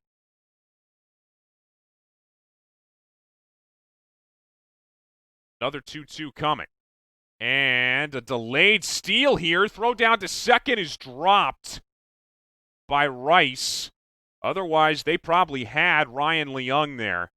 Yeah, real good throw by the catcher. It looked like Leung just, it was a delayed steal, or, he just thought it went back to the backstop, and luckily Rice dropped it for another error by him. The throw was on line by Allison. But Rice couldn't handle it. Now a runner in scoring position for the Beacons, and the 3-2 is strike 3 called on the outside corner, and Danny Brown clearly didn't agree. Yeah, that was probably about 3-4 inches off the plate right there, and Brown wasn't happy with it, and I do not blame him. Meanwhile, they're going to come out for a conference now with Busoni. There is action now in the MIT bullpen. There's a right-hander going down there. So this game's starting to get more interesting by the second here. Let's take another look. I believe this is that last strike 3 call, and you be the judge. I mean, that's outside the white line right there. That's, Brown's not happy. Beacon's faithful's not happy, and that's a tough replay to watch, knowing that he missed his spot that bad and still got away with it, and Auditory seems to be struggling this inning. Now Brookwell, who has punched out both times. He's been up there against Busoni. He's the last hope in this inning as he shoots one foul off to the right. Goes back that slider inside, and he barely fights it off. You're Brookwell, you need a timely hit right here. We'll get the guy from second, Leung, in the home and get on that board.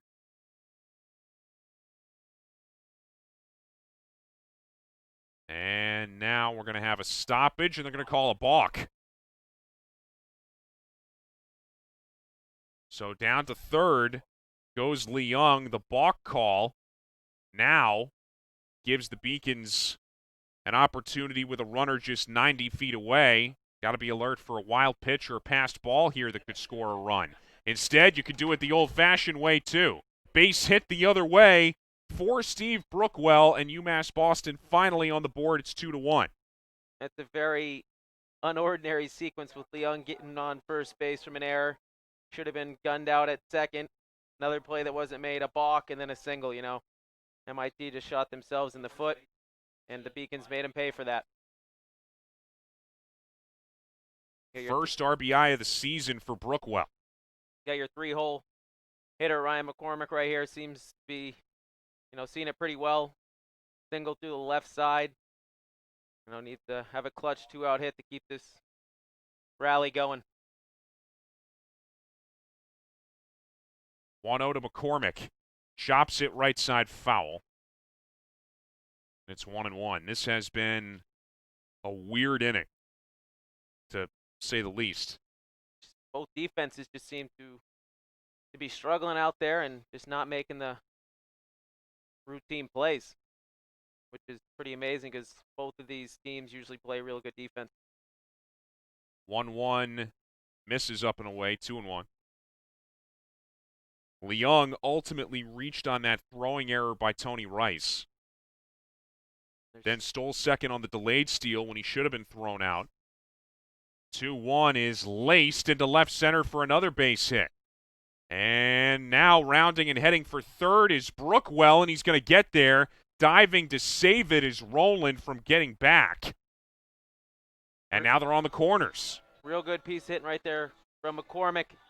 Laced a single right up the middle, and real good base running from Brookwell, getting first to third on that. And let's see if the 4-hole Catraro can keep it going and tie this lead. A walk and a sacrifice, 3 unassisted. And this may be it for Casey Busoni. Allison's going out to the mound. They have opened the bullpen door, and we're going to have a change. So Casey Busoni lasts 4 2/3. He finally yields his first run here in the 5th inning. 2-1 MIT, as Busoni is going to give way to a fellow right-hander here, and we're going to keep it here and show you the sequence of what has happened in this inning while we collect information on our new pitcher. So, Dan, here's the balk call that allowed Leung to take third base. What did you say? Yeah, he definitely balked, and he knows, the catcher knows it, slammed his glove down. Then that was followed up by the base hit by Brookwell to allow Leung to come in and score. That made it 2-1, and then McCormick just moments ago, the base hit into left center, and that ultimately is the final straw for Busoni in this game. So he's lifted, again, after 4 2/3, and he's going to be replaced by the right-hander Tommy Hannon here. These are numbers from a season ago, 3-5, with an ERA of 3.72. 18 appearances, leads the team in appearances, so, he's their go-to guy. 40 strikeouts in 29 innings. Doesn't give up a lot of hits, 233 opponent's batting average. 11 hit by pitches actually leads the team. That's another eye-opening number. seems like Hannon is their go-to guy, and they're using him in this critical situation in the bottom of the 5th to keep the score where it is.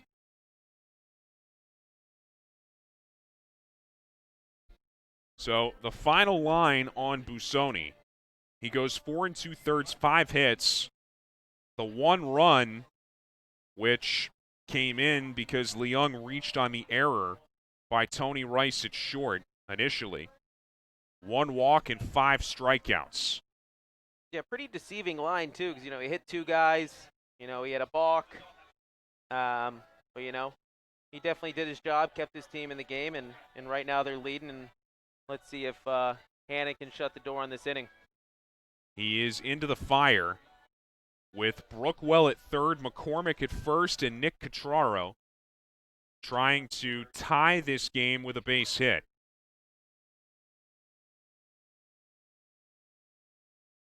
And the first one from Hannon is a fastball that misses in 1-0.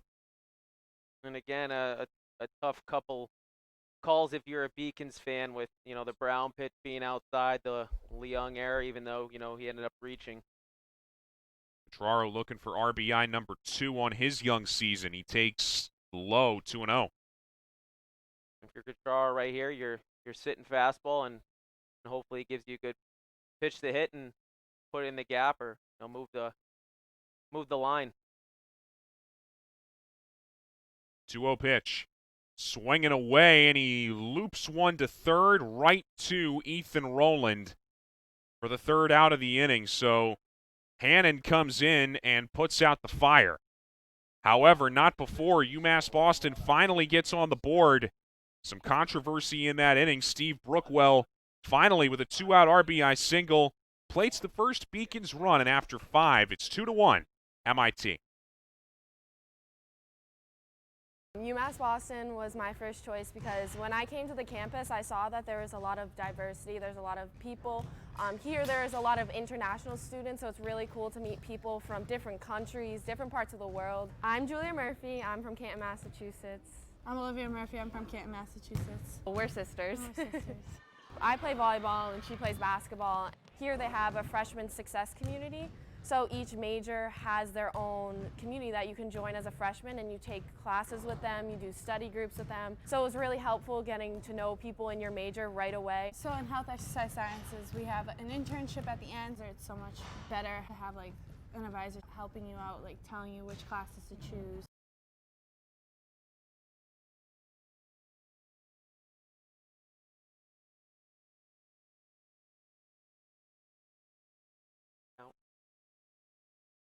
All right, so back we come for inning number 6. Beacons are now on the board here. It's 2-1 MIT. Interesting here, Dan, that Dylan Fashempour stays in there for this 6th inning of work. I just checked with one of our stats guys, and his pitch count's 69. I think they're gonna try to keep below 90. So I think they're just trying to squeeze out one more inning out of him. Trey Roberts, 0 for 2, and he starts him off with a fastball for a strike. The part of the lineup, if you're Fashempour, you want up right now. Trying to breeze through one last inning. That breaking ball misses high. That action behind him has only intensified down there. Looks like Alex Amalfi, the freshman right-hander number 11, is really gearing it up down in the bullpen right now. 1-2.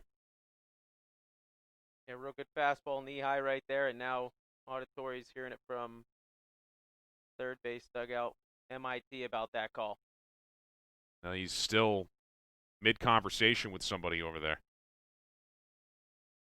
The plot's thickening here, is one way to say it. 1-2 to Roberts. Strike 3 called right there. On the outside corner, and down he goes. And Fashempour racks up another K. Guides didn't even have to move his glove on that one. Set up a little off the plate, and real good spot. Fashempour right there. They scored the first out and get another strikeout. Next strikeout he gets would put him into double digits. He's at 9. Rowland taps this foul. He was one of those strikeout victims in the second, and then he singled in the fourth. And he hit 199 last year, so their Fashempour is going to want to attack him right here and try to get the second out. 0-1, misses high. I think if you're the Beacons coaching staff, this is exactly what you wanted from Fashempour this outing today. 1-1 pitch, and he just missed with the breaking ball here, low and away. 2-1. Like a pretty good pitch right there, maybe a little out.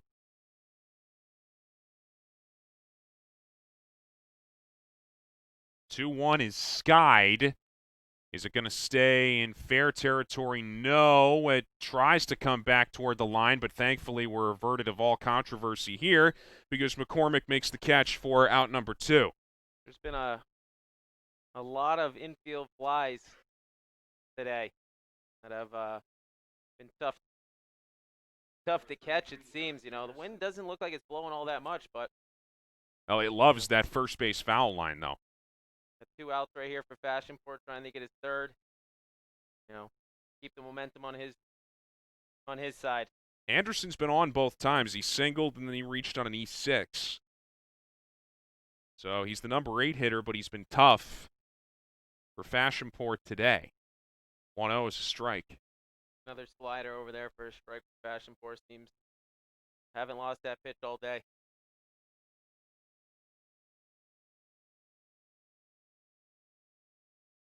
One, and he yanked that fastball down. 2-1.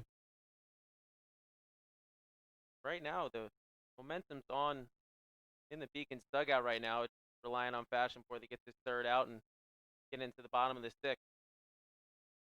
2-1 is in the air right side. Long run in for Brookwell. Now he backs up a step and reaches out. And almost like he didn't believe he made the catch at first, but he actually did. And 1, 2, 3 go the Engineers in the 6th inning. Fashempour with a strong performance here today. But his team trails 2-1 going to the bottom of the 6th.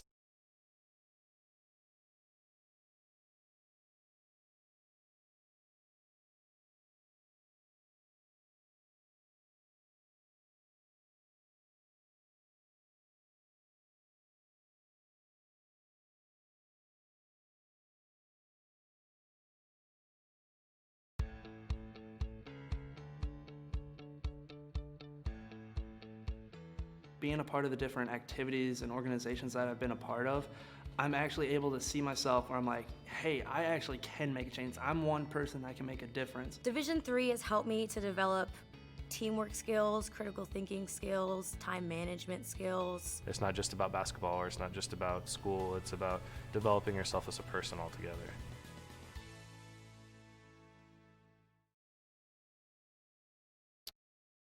What a day for Dylan Fashempour. First start of his sophomore season. He ends it with strikeout number 9 in that last inning of work. That'll most certainly be it today, you would think. But Dan, a positive start to his 2020 campaign as a starting pitcher. Yeah, really encouraging start right there. Fashempour, knowing that he had those 1 inning with 3 walks in his last relief appearance. It's good to have a bounce-back performance like that. Nico Kites ahead 1-0 here. He's flied to center, deep to center, and then was hit by a pitch. So he tops this one foul at the plate.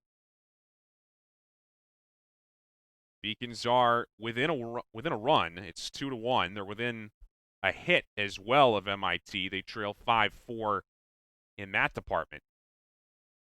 Yeah, real good ball game. Not on defense, but overall, just a real good ball game. Shopper to third. It's fair. Long throw for Roland, and it gets by. Roberts couldn't pick it.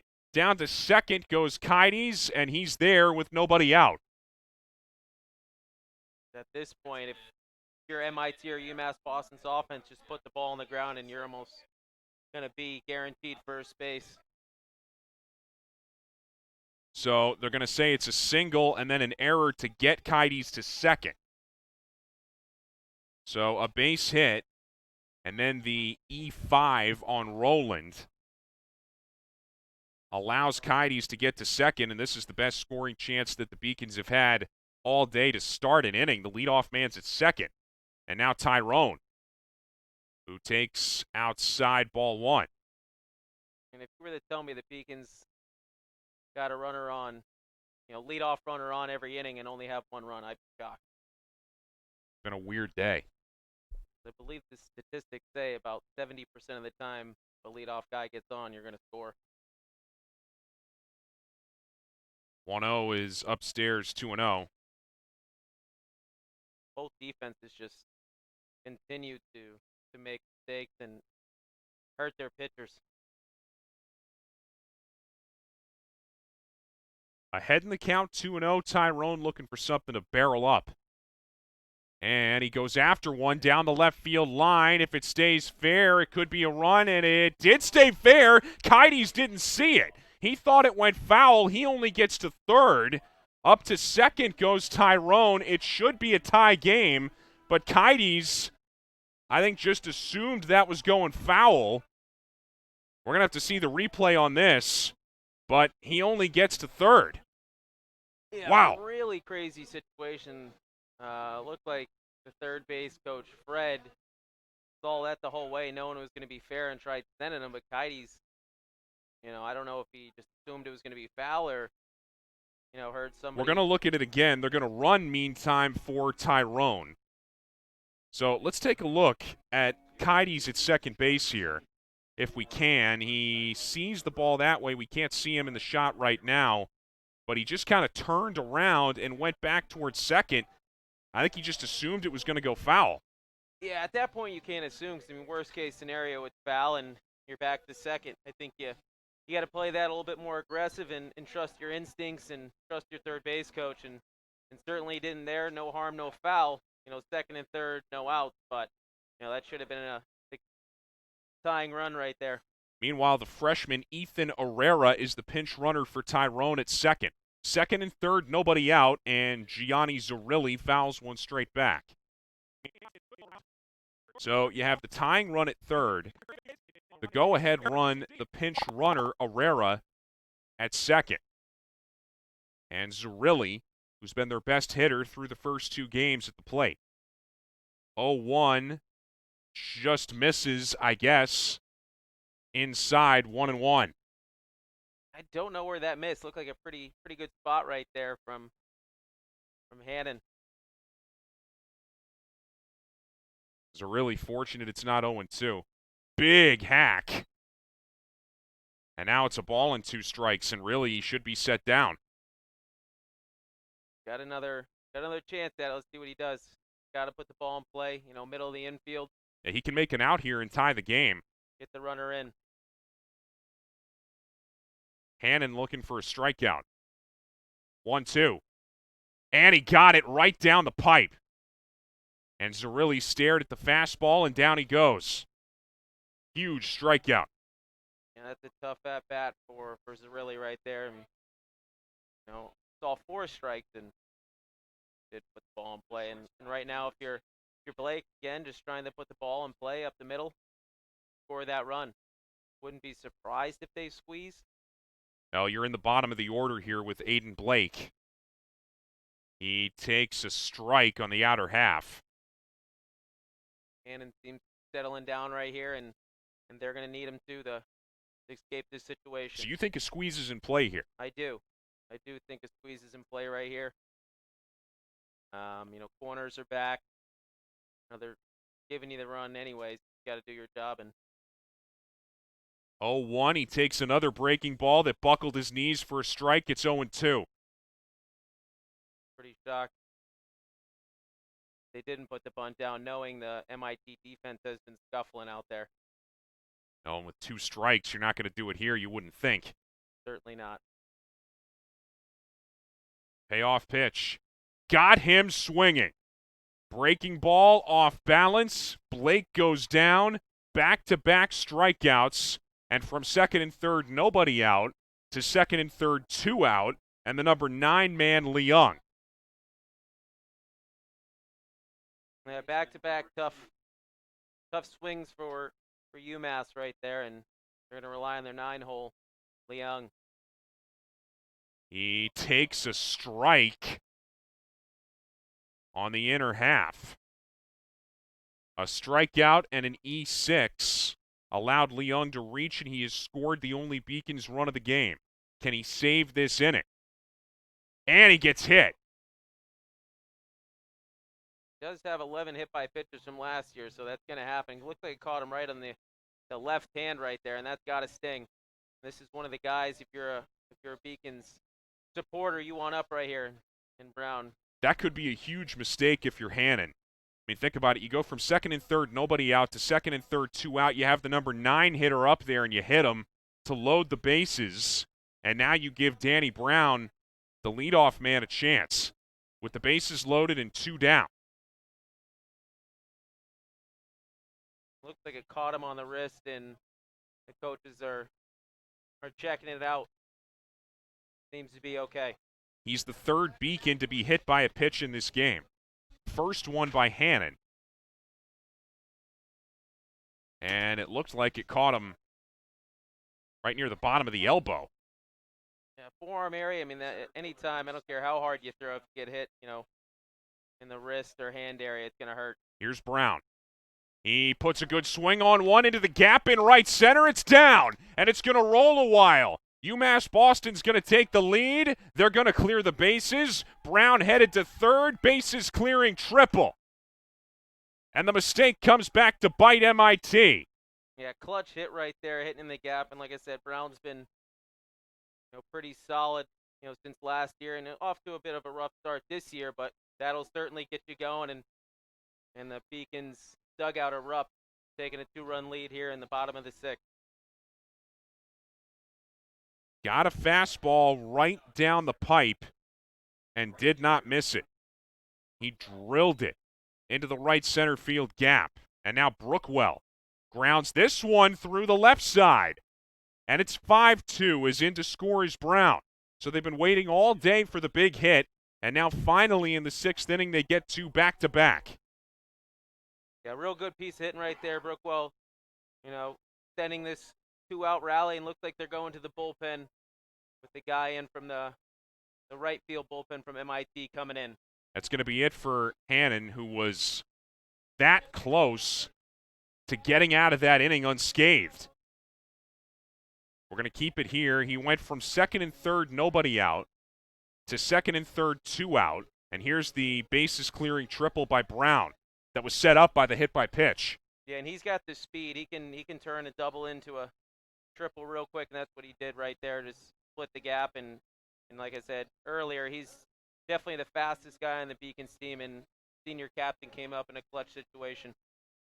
And this game swings in a major way as the Beacons now in front by 2, and here comes another right-hander in out of the bullpen for the Engineers.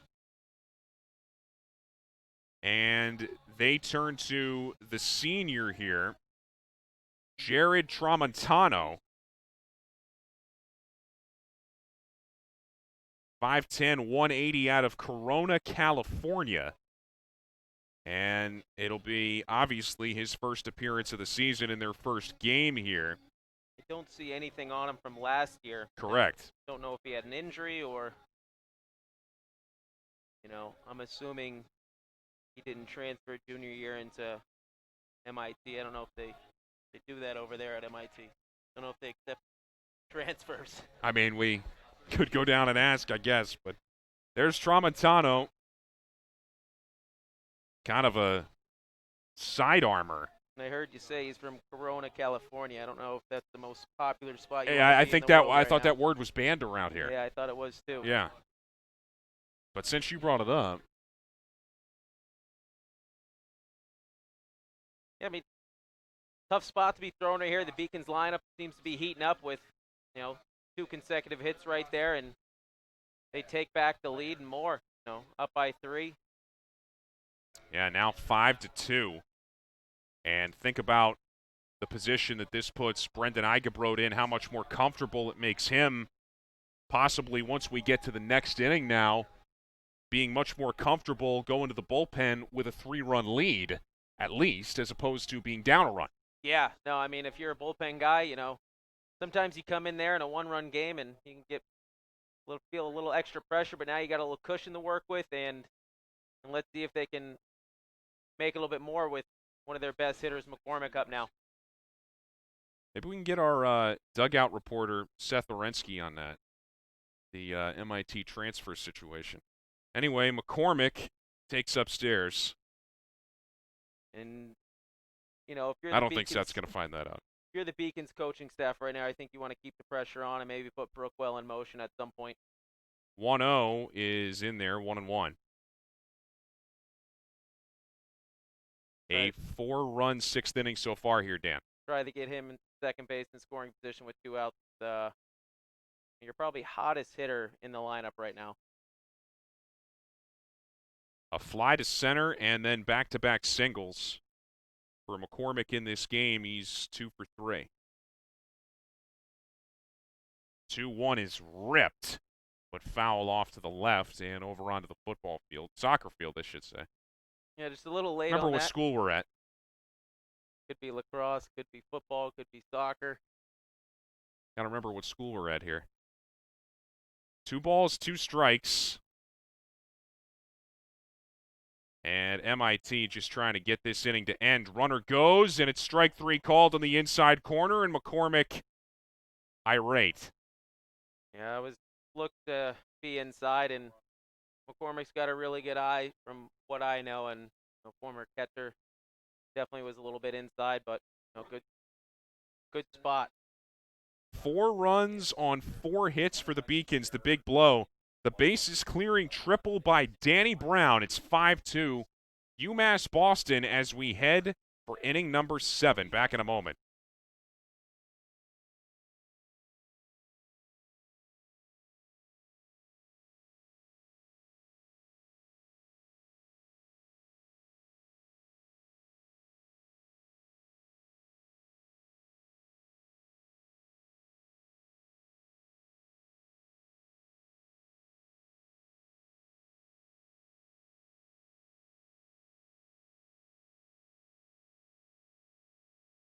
Paris changed my life, and I got there through UMass. Those very specific seminal moments in Paris. The subway. A man in a tuxedo walked in, and a woman in a long gown. And it was stunning. It all hit me. It was like a lightning bolt. There was this world of beauty and style that I wanted to be a part of. That was the beginning of the journey. And that all came through the University of Massachusetts.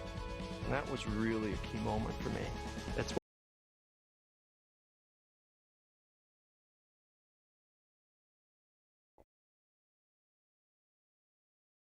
Well, surprise, as here we go for inning number 7, and Dylan Fashempour is still out there. He just fired his 82nd pitch, which was strike 1 to a squaring Corey O'Shea. You surprised by this, Dan? I am. I thought, especially with that long inning right now, it's tough to argue either way. He's been dealing through these 6 innings, and his pitch count's rather low. I just figured they'd bring in the bullpen guy with the fresh start, but Fashempour is known to talk to the coaching staff and let him know that he feels fine. Trying to get to double-digit strikeouts. Instead, he hits Corey O'Shea on the shoulder. And Fashempour visibly upset. He was ahead of him and then lets him on. So O'Shea, who had struck out in each of his 2 previous plate appearances, is on with the hit-by-pitch first batter that Fashempour has hit today. And with Schofield up right here, got 3 strikeouts on the day. I wouldn't be surprised if he put one down towards Motter, the new third baseman. Yep, Noah Motter in to replace Tyrone, who they ran for, and right on cue, there's the bunt. Fashempour off the mound, and the throw's high and gets away. Over to third is O'Shea. They're going to stop him there. Into second, Schoenfeld, and all of a sudden, here comes MIT. Yeah, right there. It was a good job of Fashempour to get off the mound right there. Just a errant throw that led to MIT second and third right now. So you had 0-2 hit by pitch. Next play, bunt error. You know, don't want to say we should have made the pitching change, but, you know, we'll see what he does right here and tries to get out of the inning with the meat of the lineup up now. Tony Rice, 1 for 3, and now a conference here. They're going to bring the entire infield in on this. Kides goes out there, and this would be the exact moment, Dan, that you would go out and have a word with Dylan Fashempour. So what are you telling him here? Right at this point, it's just, you know, calm down, stay within yourself. Let's, you know, even if these 2 runs score, we're still in the lead with 3 innings left. You know, you just gotta bear down and, you know, make better pitches. And like, if you're a Beacons, you know, infielder or MIT infielder, it seems to, you know, no one's making plays, so it's tough to tell. If you're MIT, you just want to put the ball in play right now and manufacture the run and cut the deficit down. What words get said to the rest of the infield there? Body it up, make a play, collect an out at this point. You know, you'll exchange an out for a run right now, being in the situation they are. Here's Rice. And he takes a breaking ball for strike 1. This is the 4th time around they're going to see Fashempour, so they're not going to be fooled by anything. A hit by pitch and a throwing error have put runners on second and third. Big cut and a miss to make it 0-2. This would be a huge strikeout right here for Fashempour to, you know, get the first out of the inning and face Johnson, their best hitter, on deck. Don't want to load the bases up for that guy.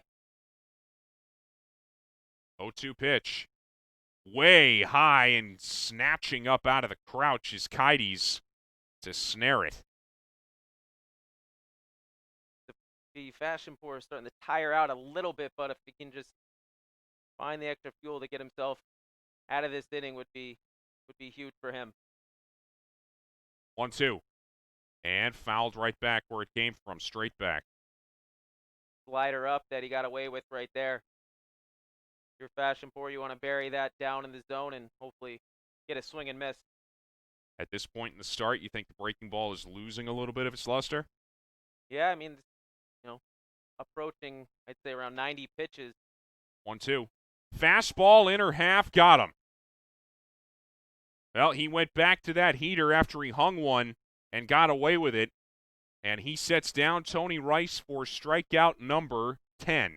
And a huge strikeout right here. And now you get to face their best hitter. Been on base a couple times in Johnston, and, you know, they're moving the shift over again. Tying run at the plate. And a guy who can tie it with one swing, puts one into the gap in left center. It's going to get down. It's bobbled by Brown. 2 runs will score. Throw into second, not in time. 1-run game. Which, like I previously stated, he's not going to be fooled by anything. Face him for the 4th time, and, you know, he put a good swing on that one into the gap to score 2 runs and cut the lead down to 1.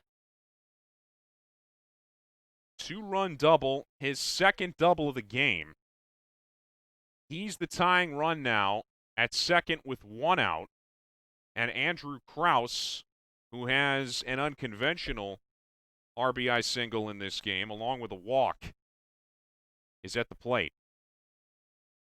Fastball for a strike. And still surprised to see him in right here. You know, that's 3 out of the first 4 batters to reach base, and that ball was hammered out to left, and now you get to face the 4-hole Krause, who's already, you know, been on base twice. Yeah, this is called sticking with your guy right here. A lot of faith in Fashempour right now. 0-1 misses inside. Kides had to slide over to his right. All that one in. That almost caught him on the leg right there to another guy on base. Got to settle down and hit your spot and let your defense make a play.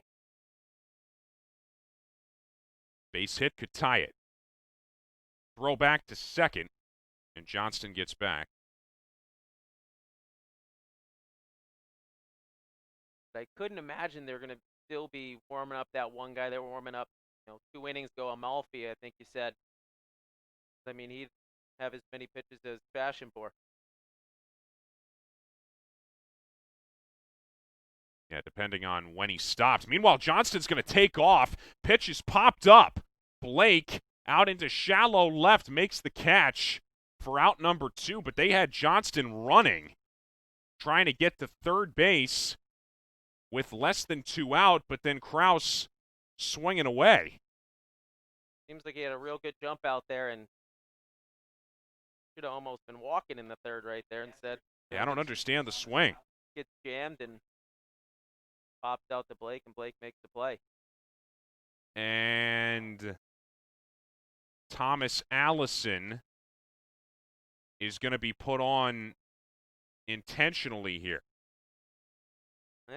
That's curious because he struck out twice and flied to right. But here they're going to put him on, and they want to go after Trey Roberts, who's also 0 for 3. The left-handed batter. Pretty interesting putting the wave and a miss on the breaking ball here. Pretty interesting putting the go-ahead run on first base, knowing he's been 0 for 3 with 2 strikeouts. And, I think the one guy, if you wanted to put on, should have been Johnston, especially with the base open. He made you pay for it. And choosing to go after the left-handed hitter. We'll see how this plays out. So, to recap, this inning started with Corey O'Shea being hit by a pitch on an 0-2 count. Then Schoenfeld reached on a throwing error by Fashempour as he dropped down a bunt. They both came in to score. This one grounded to second and booted by Leung, and now trying to come home and score the tying run, and doing so is Johnston. 5-5. That's, again, as basically routine as he gets, kept it in front of him, bobbled it, and allowed the guy on second to score the game-tying run. And right now the wheels are starting to fall off a little bit on this defense, making their 4th error of the game. The second time an E4 has allowed a run to score for MIT in this game, and now they're going to go out, and this is going to be it for Fashempour. Meanwhile, we have a look at the error here by Leung. And you're right, Dan. I mean, this is as tailor-made gets. The inning's going to be over. Beacons are still going to have the lead, and he just boots it. But then the second time he boots it is what clinches Johnston coming in to score. There were 2. Right. He might have had a play at first base if he, picked it up right away, or at least at home plate. He would have had a play. And that's, again, another unfortunate error for the Beacons' infield defense, which is playing as bad as it gets right now. I mean, both teams' infield defenses have been tough to watch right now, and no one wants to make that clutch play and get their team out of the inning. So after pitching dominated the first half of this game, we've now seen a 4-run 6th inning by the Beacons, and so far a 3-run 7th inning by MIT. They've tied it 5-5, and here is the right-hander, the senior, Chris Monroe, who's on to relieve Fashempour. Monroe's last appearance was pretty good with 1 inning, 2 strikeouts, no hits, and 1 walk. An ERA of 0.00. Let's see if he can keep this game tied and get his team in the dugout.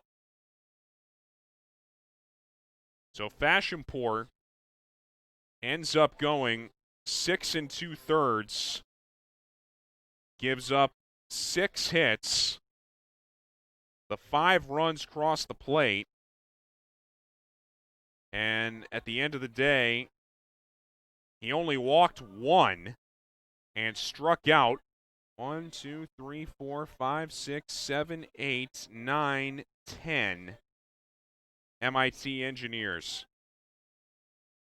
Anytime you have 10 strikeouts and 1 walk and still give up 5 runs, that just speaks volumes about this defense right now. This game has gotten away from both sides. And we continue on here in the top of the 7th. And Ethan Rowland is the batter. So now the go-ahead run is Allison at second base. Roberts, the runner at first, and Roland is 1 for 3 in this game against Fashempour. He singled back in the fourth. And now, welcome to the fire, Chris Monroe. Yeah, tough spot for Monroe right here. Senior, you know, he's experienced. I'm sure he's been thrown into this situation a couple times, so Breaking ball, over for a strike. he should feel pretty confident as well as the coaching staff, you know, with this move. Monroe last year, 11 appearances, 10 in the third innings. ERA of 8.71. He was 0-3. Runner at second goes, throw down there, gets away. And getting up late to come home is Allison, and he will give MIT the lead. It looks like that play could have been made by Mater. We'll get the replay up in a second. It looked like a pretty good throw by Kites and just got away from Mater from what I saw.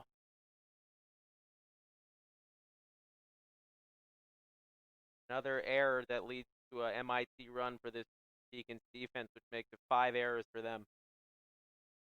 A day of miscues, and none bigger than that last throwing error by Kites, getting away from the new third baseman, Noah Mater. Yeah, I'd be curious to see that replay. And we'll have it for you in a minute here. Pull it up right now and see who that error was on. And on the step off here, we're going to take another look. Throw down, and yeah, that throw is nowhere close to the glove of Mater. It was inside all the way. Yeah, real bad throw by Kites right there. I don't know what I was looking at. That's okay. 0-2 is up and away. It's early for the players, it's early for the umpires. We can get the Yeah, we'll see how long we can ride that. Excuse. We got 2-2. Got to keep this 2-2 count. Got to keep this game where it's at if you're the Beacons team. 6-5 MIT.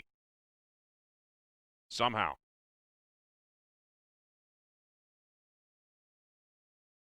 Now they're trying to add on. That's a huge insurance run standing out there at second.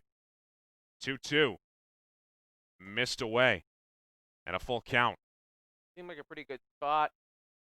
You know, just like Kites had a lot of glove movement right there and kind of caught that away from Ryan and outside.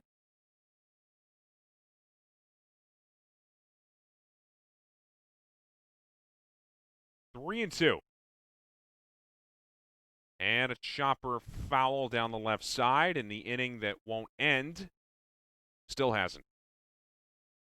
Yeah, real good response from MIT, you know, answering the score and going up by 1 again.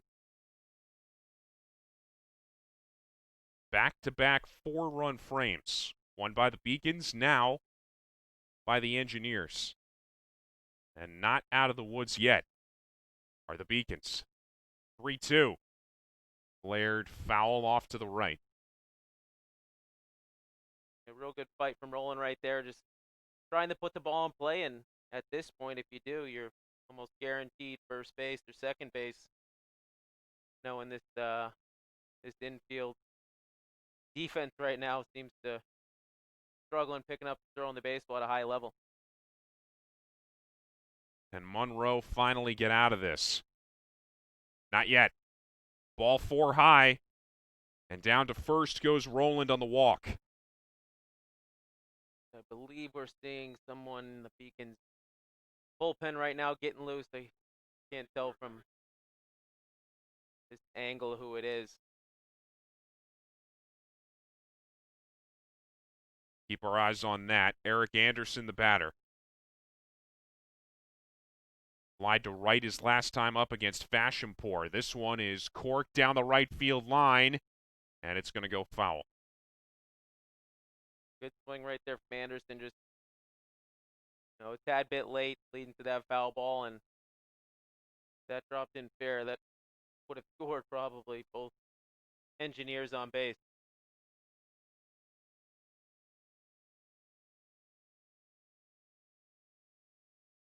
0-1. Blowing away.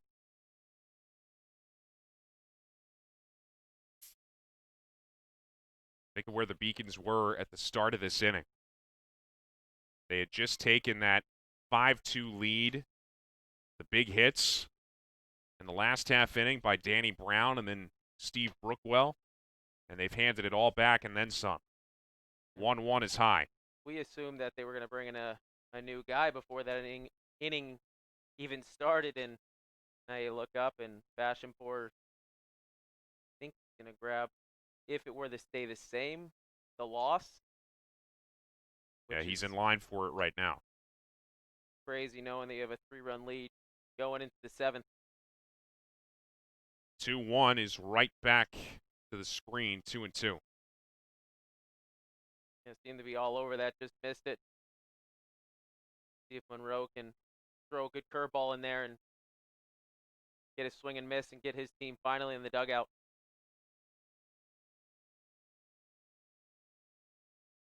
A marathon half inning. Can the Beacons finally put an end to it? Full count. Can't put him away right here. I mean, got to dig deep, execute a spot, try to get that third out. Keep this lead where it's at.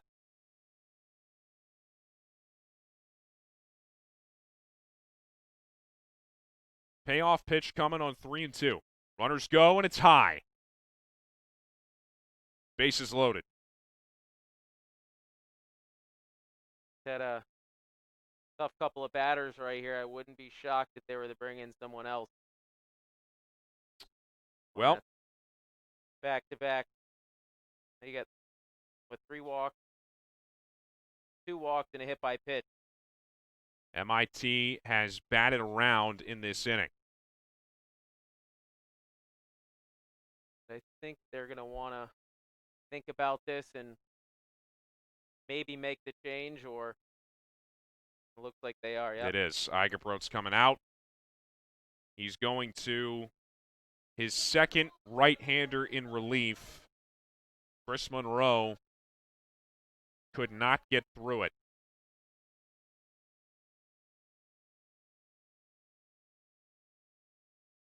Looks to be Ben Gottesman coming out of the bullpen.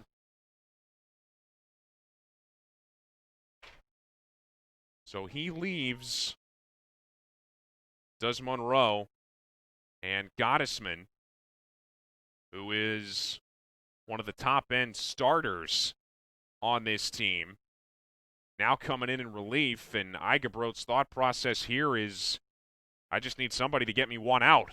Yeah, you got to put the Band-Aid on the cut right now and keep it from bleeding, keep this game, reachable. Gottesman's done this in the past where, last year he was a starter all year and he came out of the pen in a couple crucial spots and did He started the well. game. Yeah, he started the game against Suffolk earlier this week. Went 4 innings, allowed 2 runs, 1 earned on 3 hits, walked 1, struck out 3. 5'10" senior out of Acton, Massachusetts, and Gottesman is turn 2 here, and he had to have gotten ready in a hurry down there in the bullpen because he wasn't up before. Yeah, I know Gottesman just from coaching the past 3 years, and it doesn't take him very long, and I know he wants the ball in this situation, and I think anyone on the pitching staff would agree that, you want this guy in this situation. Let's see if he can step up right here in a huge spot. So a hit by pitch, an E1, a strikeout, a 2-run double, a pop out to short, an intentional walk, an E4, and then back-to-back walks. Just an That's ugly, been this 7th inning so far. Just an ugly inning overall, and like I said, you just try to put the Band-Aid on the cut right now and keep this where it's at, a 1-run ball game, which is very attainable to come back and win this game. And you got, your other senior captain on the mound right here trying to bail you out of this situation. A 5-2 lead has become a 6-5 deficit. And here's Corey O'Shea, the guy who started this inning.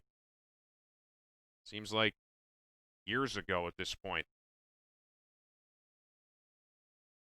At this point, you're just hoping for a strikeout because any ball in the air or the ground has a chance to either fall in or play not to be made.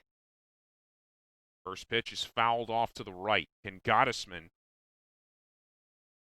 get out of the jam here? They're playing pretty deep on this 9-hole hitter. Look from here. Considering that he just started earlier this week, do you think this is one out and done here for Gottesman? I would have to assume yes. Would I be surprised if it went back out? No.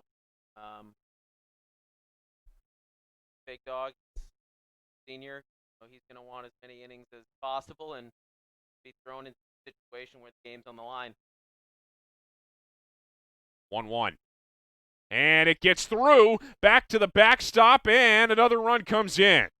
Roberts in from third.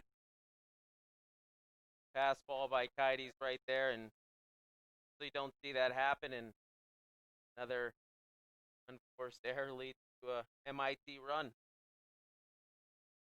And in the meantime, down to third goes Rowland, and to second, Anderson. At this point, they haven't even had to swing the bat in order to score. No. 2-1 pitch. Swing and a miss, now 2-2. To your point, the last 5 batters, intentional walk, error, walk, and there was another error prior to that. 2-2. And a slow roller. This is going to be a tough play for Blake at short. Throw to first in time. That's a nice throw from Aiden Blake on a slow roller to finally get him out of that inning.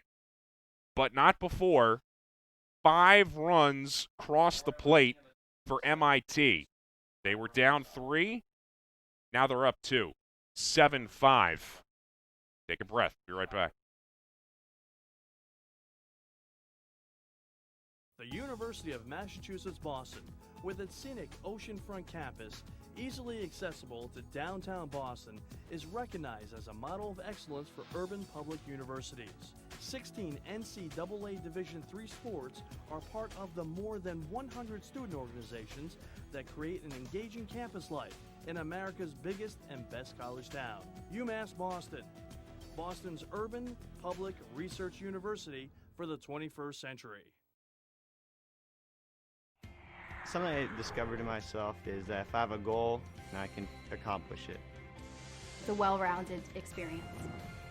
At a Division III school, you primarily a student athlete, so the school is really shaped around you developing yourself as a complete individual. It helps a lot that you have a family with your team that can guide you.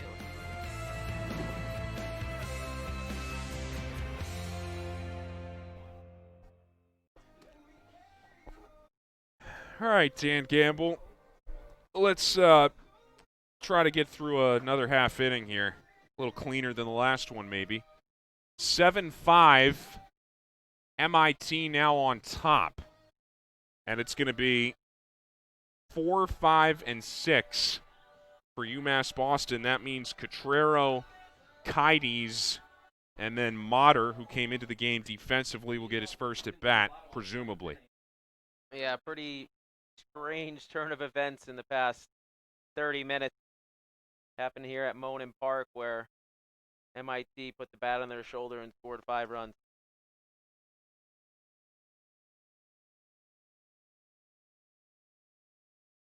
Oh, 1 is laced to third, down to his knees. Rowland up, long throw in time. What a play. That's a very nice play by Rowland right there. And I fell down making that play, got up and threw a dart over there to first base. Keep Cotrero off first base. Real nice play. Something we haven't seen all day. And Tramontano gets the first out of this 7th inning, and now he skips one in to Kites. He was our player to watch at the start of the broadcast, if you can remember back that far. We were cruising along for those first 5 innings. Yeah, And then I'm having a hard time doing it myself. that came to a abrupt halt. 2-0. And misses downstairs, 3-0 now. If Kites gets on, that brings the tying run to the plate for UMass Boston. And again, Motter is slated to hit next. And he's in the on-deck circle. 3-0 is a strike. And at this point, if you're MIT, you just want to avoid the freebies. Force Kites to swing the bat.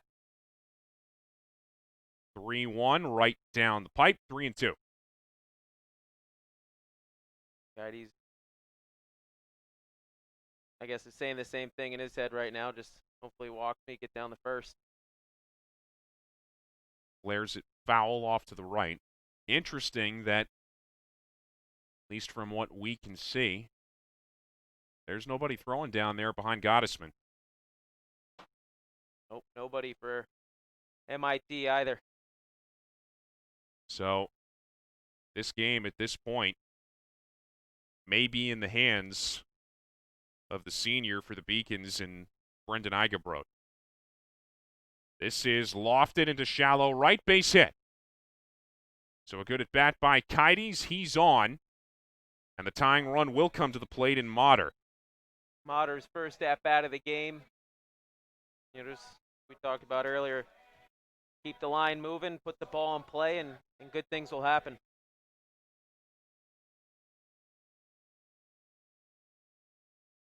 Motter last year played in only 4 games and had only 3 at-bats. Did not get on. Here's a little looper down the right field line, but it's going to get out of play foul. Seems to got fisted on that one. Safe to say this is a guy not known for the stick. He was brought in as a defensive replacement in this game. But the Beacons now turning to him to try to initiate a rally. 0-1 almost hit him. I think he's in search of his first collegiate hit as well.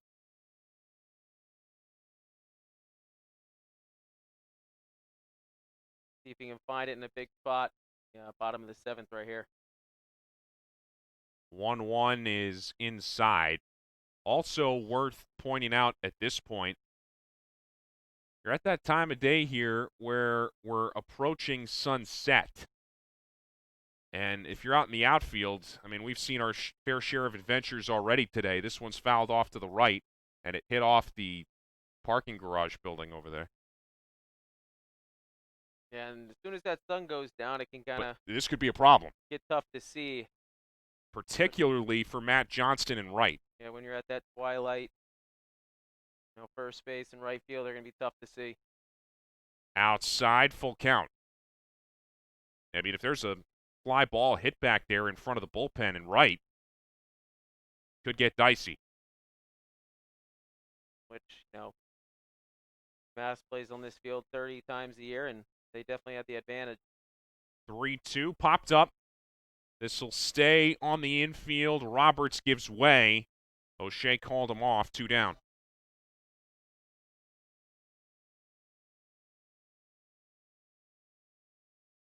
Now with 2 outs, brings up Zarelli.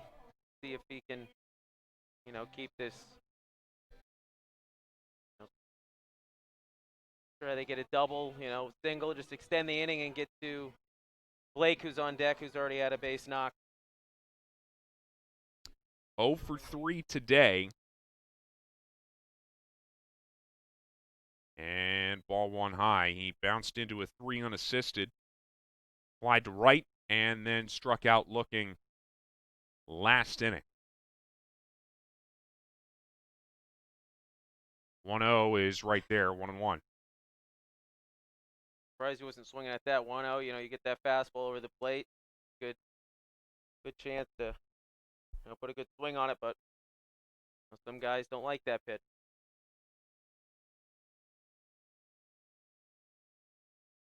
1-1 and a little cue shot over to first. It's going to stay fair. Roberts plucks it and taps the bag himself. That retires the side. So nothing comes of a one-out single. We are through 7. MIT with a 2-run lead at 7-5.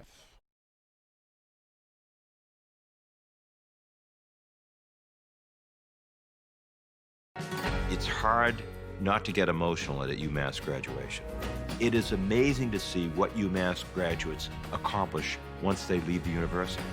You see that UMass is here for the Commonwealth, here for a reason. The 5-campus UMass system is the university that educates the workforce of Massachusetts. We recognize that we are truly here for a reason, and that recognition inspires us and drives us every single day. Moving from Turkey, it was a rough journey for me because when you don't really speak the language that well and when you don't really fit in the crowd, it's very easy to disappear. But I decided not to give up, and UMass helped me. Let's go to the 8th. 7-5 MIT on top here. Beacons now are out hitting the Engineers 9-6. But there have been 5 UMass Boston errors to this point. Big reason the Engineers have 7 runs up on the board. And answer to our question, Ben Gottesman is back out there to start inning number 8, and he'll face the top 3 in the order here. Right, I mean, we talked about last inning, we weren't sure who was going to throw this inning, and now it's Gottesman again. You know, safe to say I should probably stop making predictions.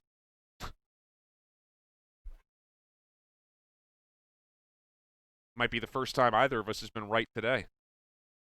Schoenfeld drops down a bunt. It's foul. Time for back-to-back plate appearance. Tried the bunt. And at this point, why not? You know, with 5 errors in the third column over there, put the ball on the ground, chances are you're going to reach first base. Motter at third is now on the lip of the grass. See if he wants to come in anymore here. He stays where he's at. This one's fouled off to the left. And if Gottesman can, you know, get quickly 3 outs right here, it's still the 8th and 9th to work with. And there's definitely, at this point, no lead is safe. No. That's for sure. 0-2 from Gottesman. Blowing away, 1-2. I'm very curious to see who starts the next inning. If it's Gottesman, you know, if he gets through this inning. Well, now there is. Looks like they got some action up there, another righty. So may just be trying to power Gottesman through 3 outs here. There's one of them, possibly. Kides, with a throw down to first base, completes the strikeout. 1 away. A real good job of Kides block that ball and keep it in front. Get that first out, a big strikeout, and keep this deficit to 2. 2-3 on the put out there. 1 away for Tony Rice. 1 for 4 in this one. And he squares to bunt, and they're going to say foul. If that hit him in the box, the reason why it was foul, I could tell from this angle. But assuming there's no argument that it hit him in the box. Yeah, there's no giant objection coming from the Beacons dugout this time. 0-1. Misses high and tight. If you're Rice right here, you're looking to put the ball in play and find a gap and try to extend this lead if you're MIT. 1-1 pitch. And the curveball finds the inside corner. 1-2. Talked about earlier that got us usually a starter, but last year he's come out of the bullpen a handful of times and did a pretty good job. And again, picked up another big strikeout. Back-to-back Ks, and the senior leader is doing his best to fill that role right now. 2 down. And here's the big gun, Johnston. Had the big 2-run double that really set the stage for that huge 5-run rally in the 7. Yeah, he's the catalyst, and he's certainly lived up to his last year's numbers as he knocks one the shortstop. Blake with a chance to make it a 1-2-3 inning, and he does. Nice play by McCormick at first to reach down and grab that. But a strong throw across by Blake, and that is a 1-2-3 inning. Can you believe it? I can't. No, me neither. Let's not push our luck. Let's go to the bottom of the 8th, 2-run game. I think it's a new era at UMass Boston where only good things can happen. It's great to have a world-class chancellor in a world-class city. He can bring people together. He is a world-class academic leader and is one of the pioneers of the field of immigration studies. I felt that this was the grand mission that was kind of the culmination of his research, his leadership. He sees what he can do at UMass is really leaving a mark for generations of students to come. I am very proud to recommend Marcelo Torres Orozco, the appointed Chancellor of the University of Massachusetts, Boston. I think that the responsibility of the Chancellor is to tell and retell the story of the fundamental contributions a public research university make and will continue to make moving forward. In this unique city, the city of education, the city of immigration, our Athens. I believe that Marcelo is the right person at the right time. Everyone's going to be excited about having him as our next chancellor.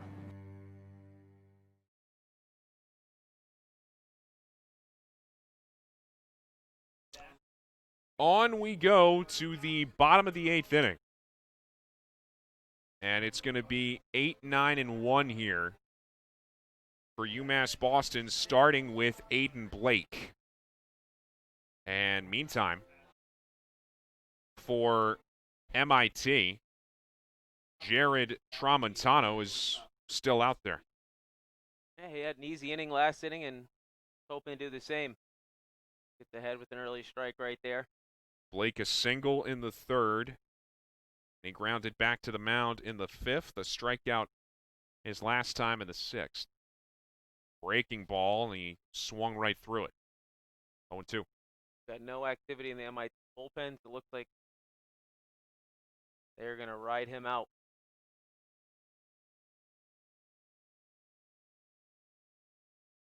Oh-2 pitch right there. Strike 3 called, and Blake set down for the 2nd consecutive time.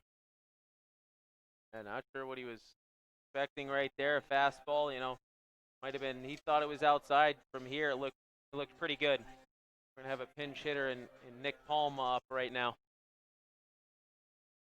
5'11" junior out of Peabody, Massachusetts. He's going to hit for Ryan Leung. And then we'll see what they do defensively once we get to the 9th. That's ball 1 away. I believe they're back, they're starting shortstop the first game's Relly, and he's playing DH today. He's DH. So this is popped foul out of play off to the left. Palma has played in each of the first 2 games. 0 for 2, but he's scored a run and driven in a run. He's walked twice. 1-1 will miss upstairs. it looks like the depth chart that Devin Slattery is the backup second baseman who would take over for Leung. Popped him up. Left side. Who wants it? Third baseman Roland does. 2 down.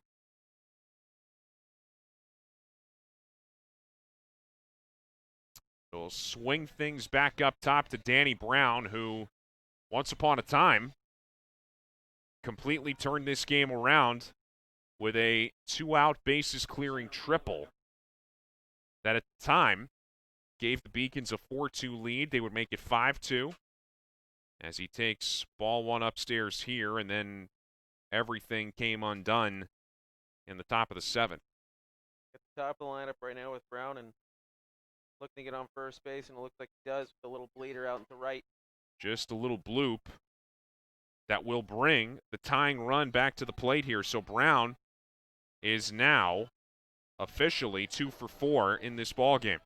You got Brookwell up. He's had back-to-back singles and starting to feel hot up at the plate, knowing that he had 0 for 2 with 2 strikeouts to start off the game, and now he's 2 for 4 with singles. See if he can extend this 2-out inning.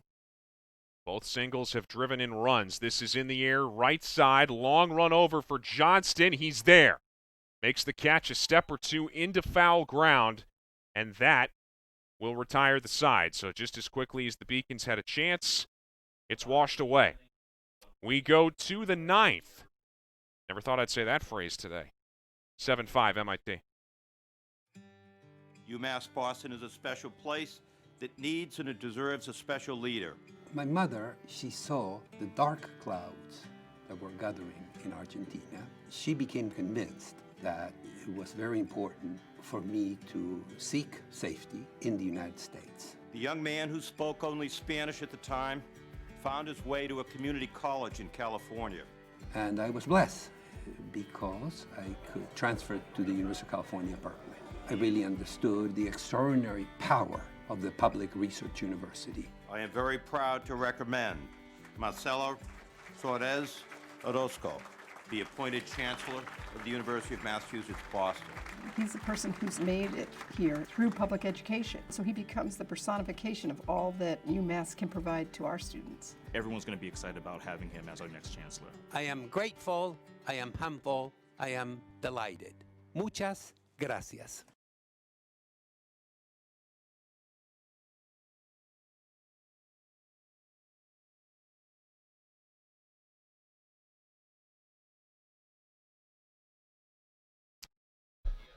We come back, and a couple of changes for the Beacons here. First off, what we speculated in the last half inning turned out to be correct. Devin Slattery is the new second baseman, so he takes that spot after Palma pinch hit for Ryan Leung, and now you see the new pitcher out there for Brendan Igabrod. It's the right-hander Dylan Ryan, who has appeared so far in this young season, as you can tell by that ERA figure. Yeah, came in with, 1 inning, 2 hits, 3 earned, 2 walks, 3 strikeouts, 5 at-bats, in which, he's hopefully turned this ERA a little bit down and, keep this lead where it's at, being a 2-run lead going into the 9th, which is, like I said, not that big of a lead to come back in baseball. And another freshman here, Ryan out of Sandwich, 6'1", 165. So he's in, making his second collegiate appearance here. And he will face 4, 5, and 6, starting with Andrew Krause. If you're the Beacons and, Ryan happens to be struggling early, I think you want to make a change pretty soon, being that it's the 9th inning, you're not playing that many games this week. Tosses over a strike for strike 1. Nobody up behind him right now.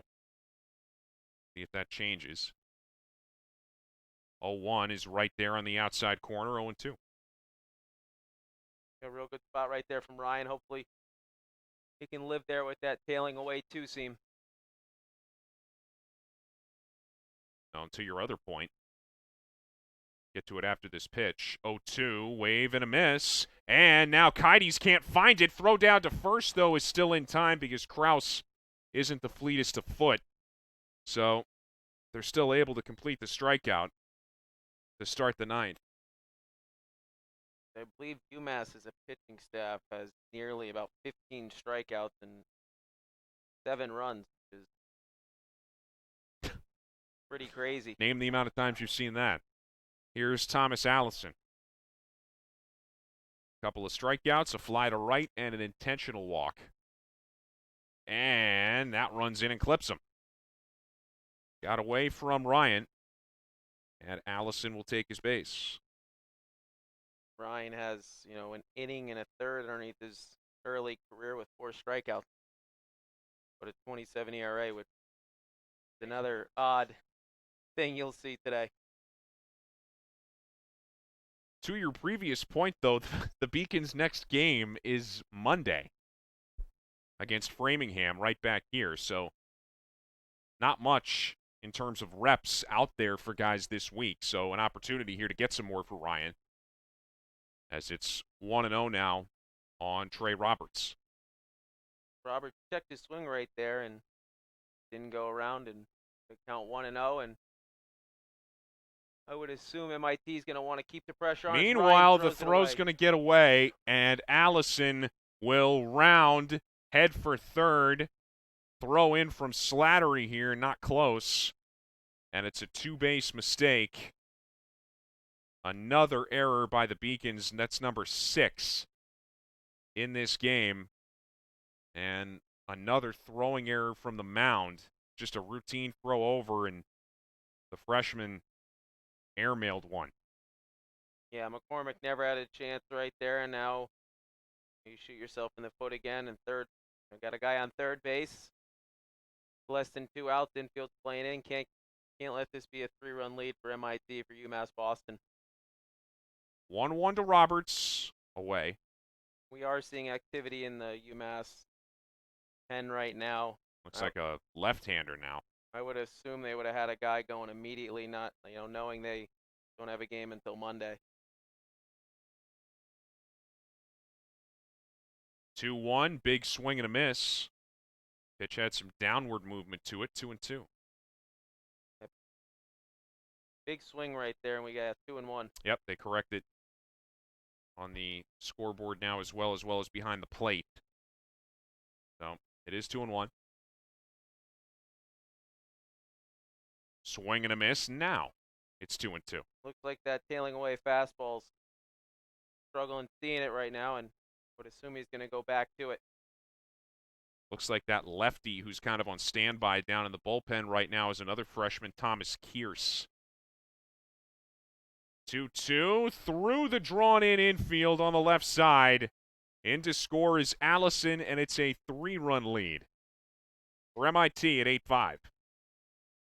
And another time the Beacons have allowed MIT to move up, an extra 90 feet, well, actually 180 feet on that error. And with 6 errors in a baseball game is going to be tough to win. Here's Roland. Made a slick play defensively short time ago. At the plate today, a strikeout, a single, a pop to first, and a walk. Now a swing and a miss. That's been his best pitch here, Ryan. That changeup going downstairs. Yeah, he's getting a lot of swings and misses, just not putting the batters away right now with having a single and a hit by pitch.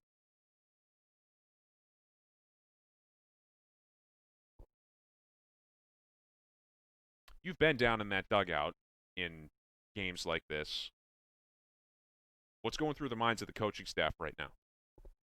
I mean, just looking at the past 3 box scores, you're just seeing an unusual amount of errors. I know you graduated a lot of guys from last year, but you should never see 6 errors in the column over there. And I think right now they're just trying to find which guy fits in what spot. And it's third game of the season. You're not hitting the panic button this early, but you want to find that guy and make him comfortable over there. Right now they've been trying to plug in new guys in different spots, and seems to be like the whole left side of the infield's been struggling. Even Leung making an error today. McCormick not botting up the ball. Pitchers have thrown 2-3 balls away today, so it's been a collective error fest in the infield.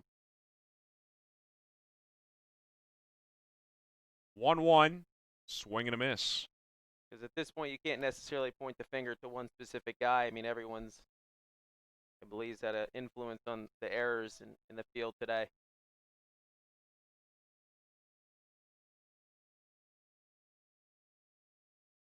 And to your point, early in the season, you would expect that you're not going to be playing your most crisp baseball, but You also hope that it's not this on either side, really, as the 1-2 is downstairs.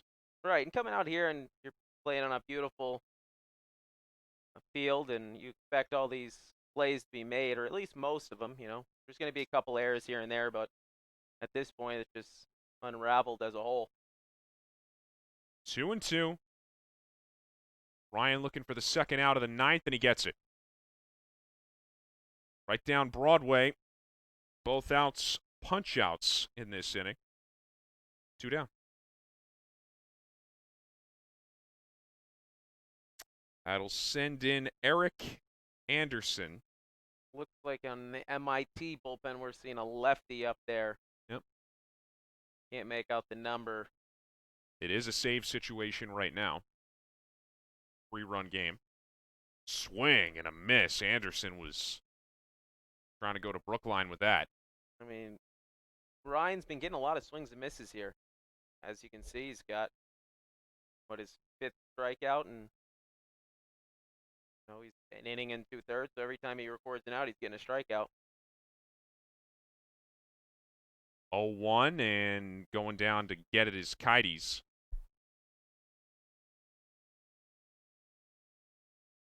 So we mentioned it. Next game for the Beacons is going to be Monday. Framingham State comes in here. MIT, meanwhile, they're going to Endicott on Saturday. Off day in between tomorrow, 2-1. Yeah, I think they'll get a couple good practice days.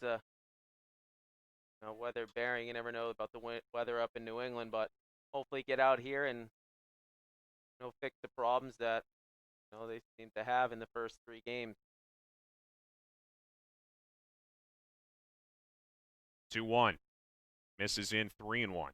And to that point, you mentioned the field here, and it's, as well as anybody, having been involved with it, it's such a huge advantage for this team, especially with college baseball in New England trying to fit games in toward the end of the winter here.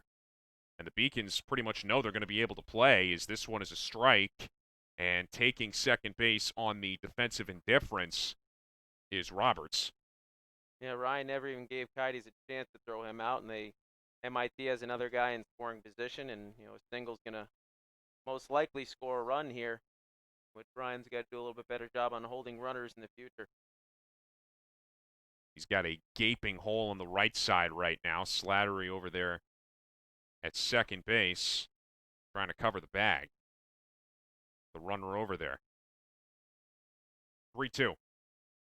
Little looper, right side, base hit. They're going to send the runner. Roberts coming around. Here's the relay throw, cut off, and it's 9-5. And that extra stolen base right there with no contest.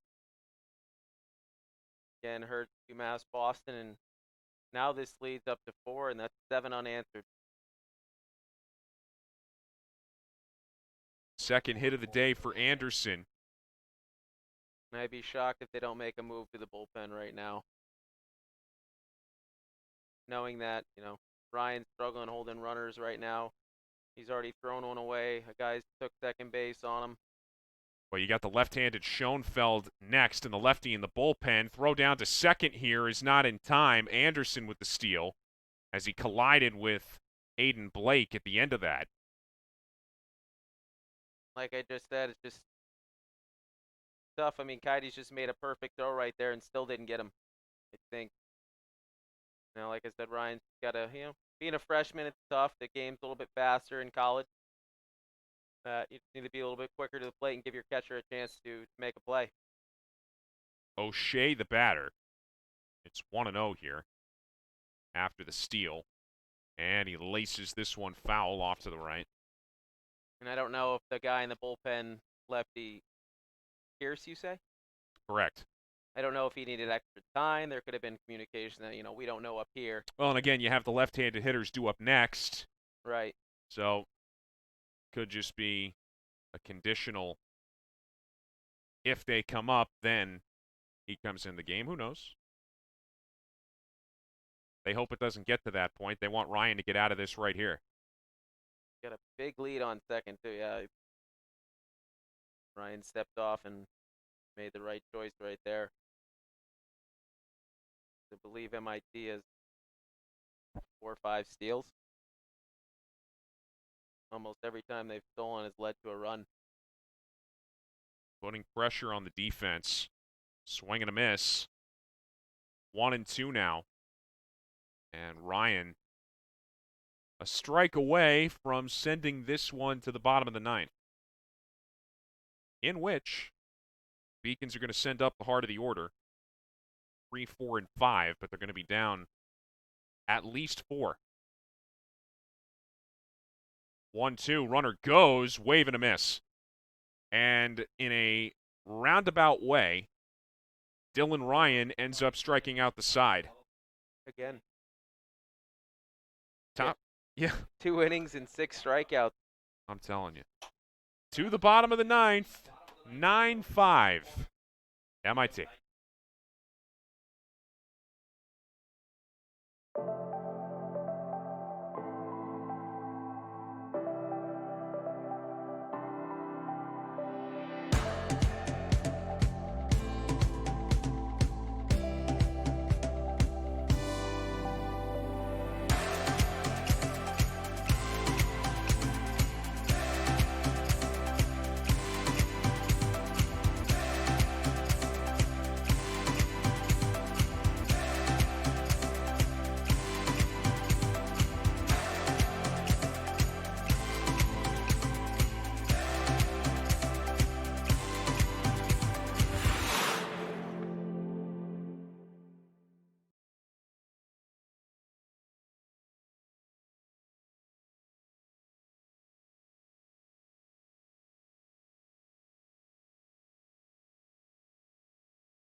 All right, here we go.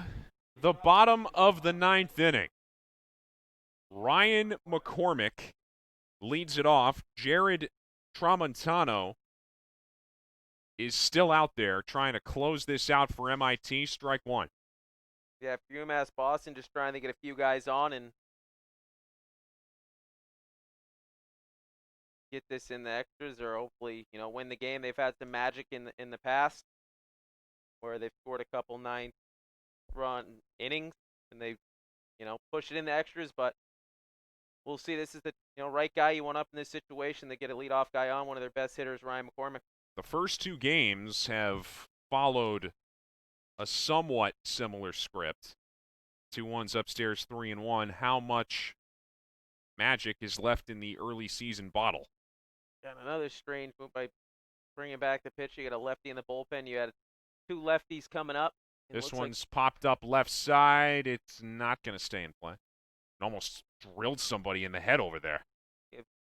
2 lefties. Man. 2 lefties up back to back with the lefty warming up in the bullpen. You would have figured they would have brought the lefty in the face, McCormick and Catraro. I thought for sure that was going to be somebody looking down at their phone. I'm amazed it wasn't. Regardless. 3-2. Misses. Lead-off walk. That's how it starts. You're going to start a rally. I mean, speaking earlier, they had 4 leadoff guys and didn't score a run, but it's been all around a strange game here, Mike. You think? So McCormick's on, and here's Catraro now. He takes a strike. You wonder if the reason they sent Tramontano back out there is that extra run that they just got. Because that takes it past a save situation. They do still have action up behind them. 0-1, missed. Yeah, you're warming up the lefty to, I would assume, to face the 2 lefties. Yeah. And now you have Kites and Mater and Zarelli and Blake are all righties, so strange call there as he lifts the ball up into left center. Anderson is there and has to peel back to it, 1 away.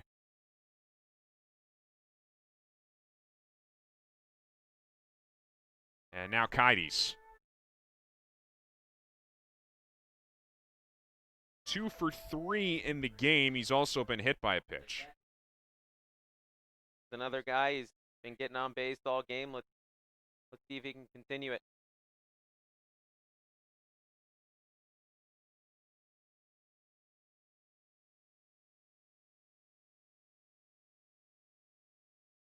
First pitch is a strike on the outer half.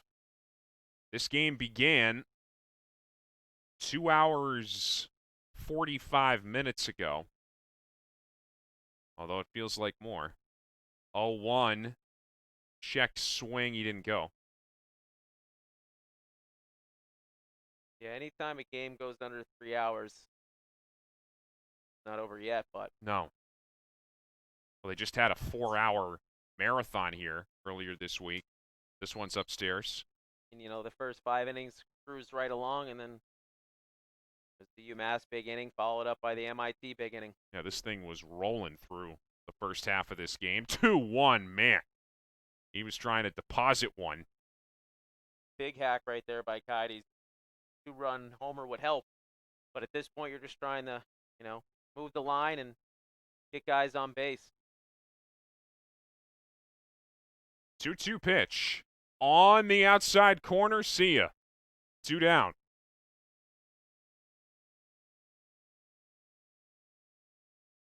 And now we're going to have another pinch hitter. Big Mike Como. Michael Como, the 6-foot junior from Andover. And this is a tough spot to be thrown in. You've been sitting on the bench for 9 innings. I assume it's getting a little bit colder out, even though we're in this press box. Sun's down and 2 outs in the 9th. Tough spot to be thrown. Let's see if Como can Runner goes. deliver. Como takes a strike. Defensive indifference. Quickly 0-2. Indeed, it is. Como 0 for 1 through the first 2 games this season. 0-2 pitch. Fouled off to the left. MIT 9 runs, 8 hits, 2 errors. UMass Boston 5 runs, 10 hits, 6 errors. 0-2. Wave and a miss. Ball is dropped. Allison down to first. That does it. And in 2 hours and 46 minutes, MIT comes into UMass Boston and hands the Beacons their first loss of the season. It was their opening day, and the Engineers had a memorable opening day, that's for sure. Going from down 5-2 to into the lead, surging into the lead with a 5-run 7th inning, and they held it. Added 2 more in the 9th. And they walk out of here with a 9-5 win. And at the end of the day here, Dan, a win for MIT, but on both sides, particularly the Beacon side, just sloppy baseball. Yeah, sloppy baseball for UMass, especially on defense and offensively. To only score 5 runs and had that many scoring opportunities early is amazing. But yeah, MIT just, anytime you win that third column, the error column, you're usually going to win the game, and that's exactly what they did. They got out-hit by UMass, and it looked like to me they got out-pitched by UMass. But at the end of the day, UMass just couldn't make those crucial plays when they needed them at the end of the inning. And you had that one, I think it was the top of the 6th inning, where they put up that 5 spot, and it was error, walk, hit by pitch, error, walk. That just kind of hurt him in the end. So there you see the final line score that we just talked about. MIT with the 9-5 win, and the thing that jumps out right away, obviously, the 6 errors for the Beacons. You said it toward the end of the game, just not a formula for winning baseball. Yeah, and since I've been coaching on this new field, I don't ever remember 6 errors or more. They got a couple young guys that need to get comfortable in those spots, and hopefully they can find the right guy pretty soon moving forward to Framingham State. All right, so we are going to give you a look at highlights here. We're going to do that. as we start our post-game coverage. All right, highlights coming up, and then we'll be back.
So that about tells the story. And Gamble, you got anything else? Any other words of wisdom for this one? I think it's good that the Beacons will have a couple of days off to figure out, the left side of the infield, get the stick going. a little bit better. The pitching staff overall looked pretty good, besides a couple errors that they had on a pickoff and then a bunt attempt that Fashempour threw away. I think overall, if you're the Beacons coaching staff, you really want to focus on that defense right now because 6 errors, especially being your 3rd game of the season, I would expect that at a MIT, not UMass, and they got some question marks to answer. And long season, only game 3, and they got plenty of time to figure it out. By the way, Jared Tramontano picks up the win here, and Dylan Fashempour ends up with 10 strikeouts and gets handed the loss, which we were talking about it during the highlights. How many times do you see that? But strange day overall, Mike. It was. Strange day. It was. So there's our entire crew. Thanks to everybody for putting this one together. UMass Boston next in action on Monday. Framingham State will be here. That's a 3 o'clock start. MIT goes to Endicott Saturday at 1. That's it. For Dan, Seth, everybody else, I'm Mike Drew. So long from Monan Park. MIT wins it. 9-5.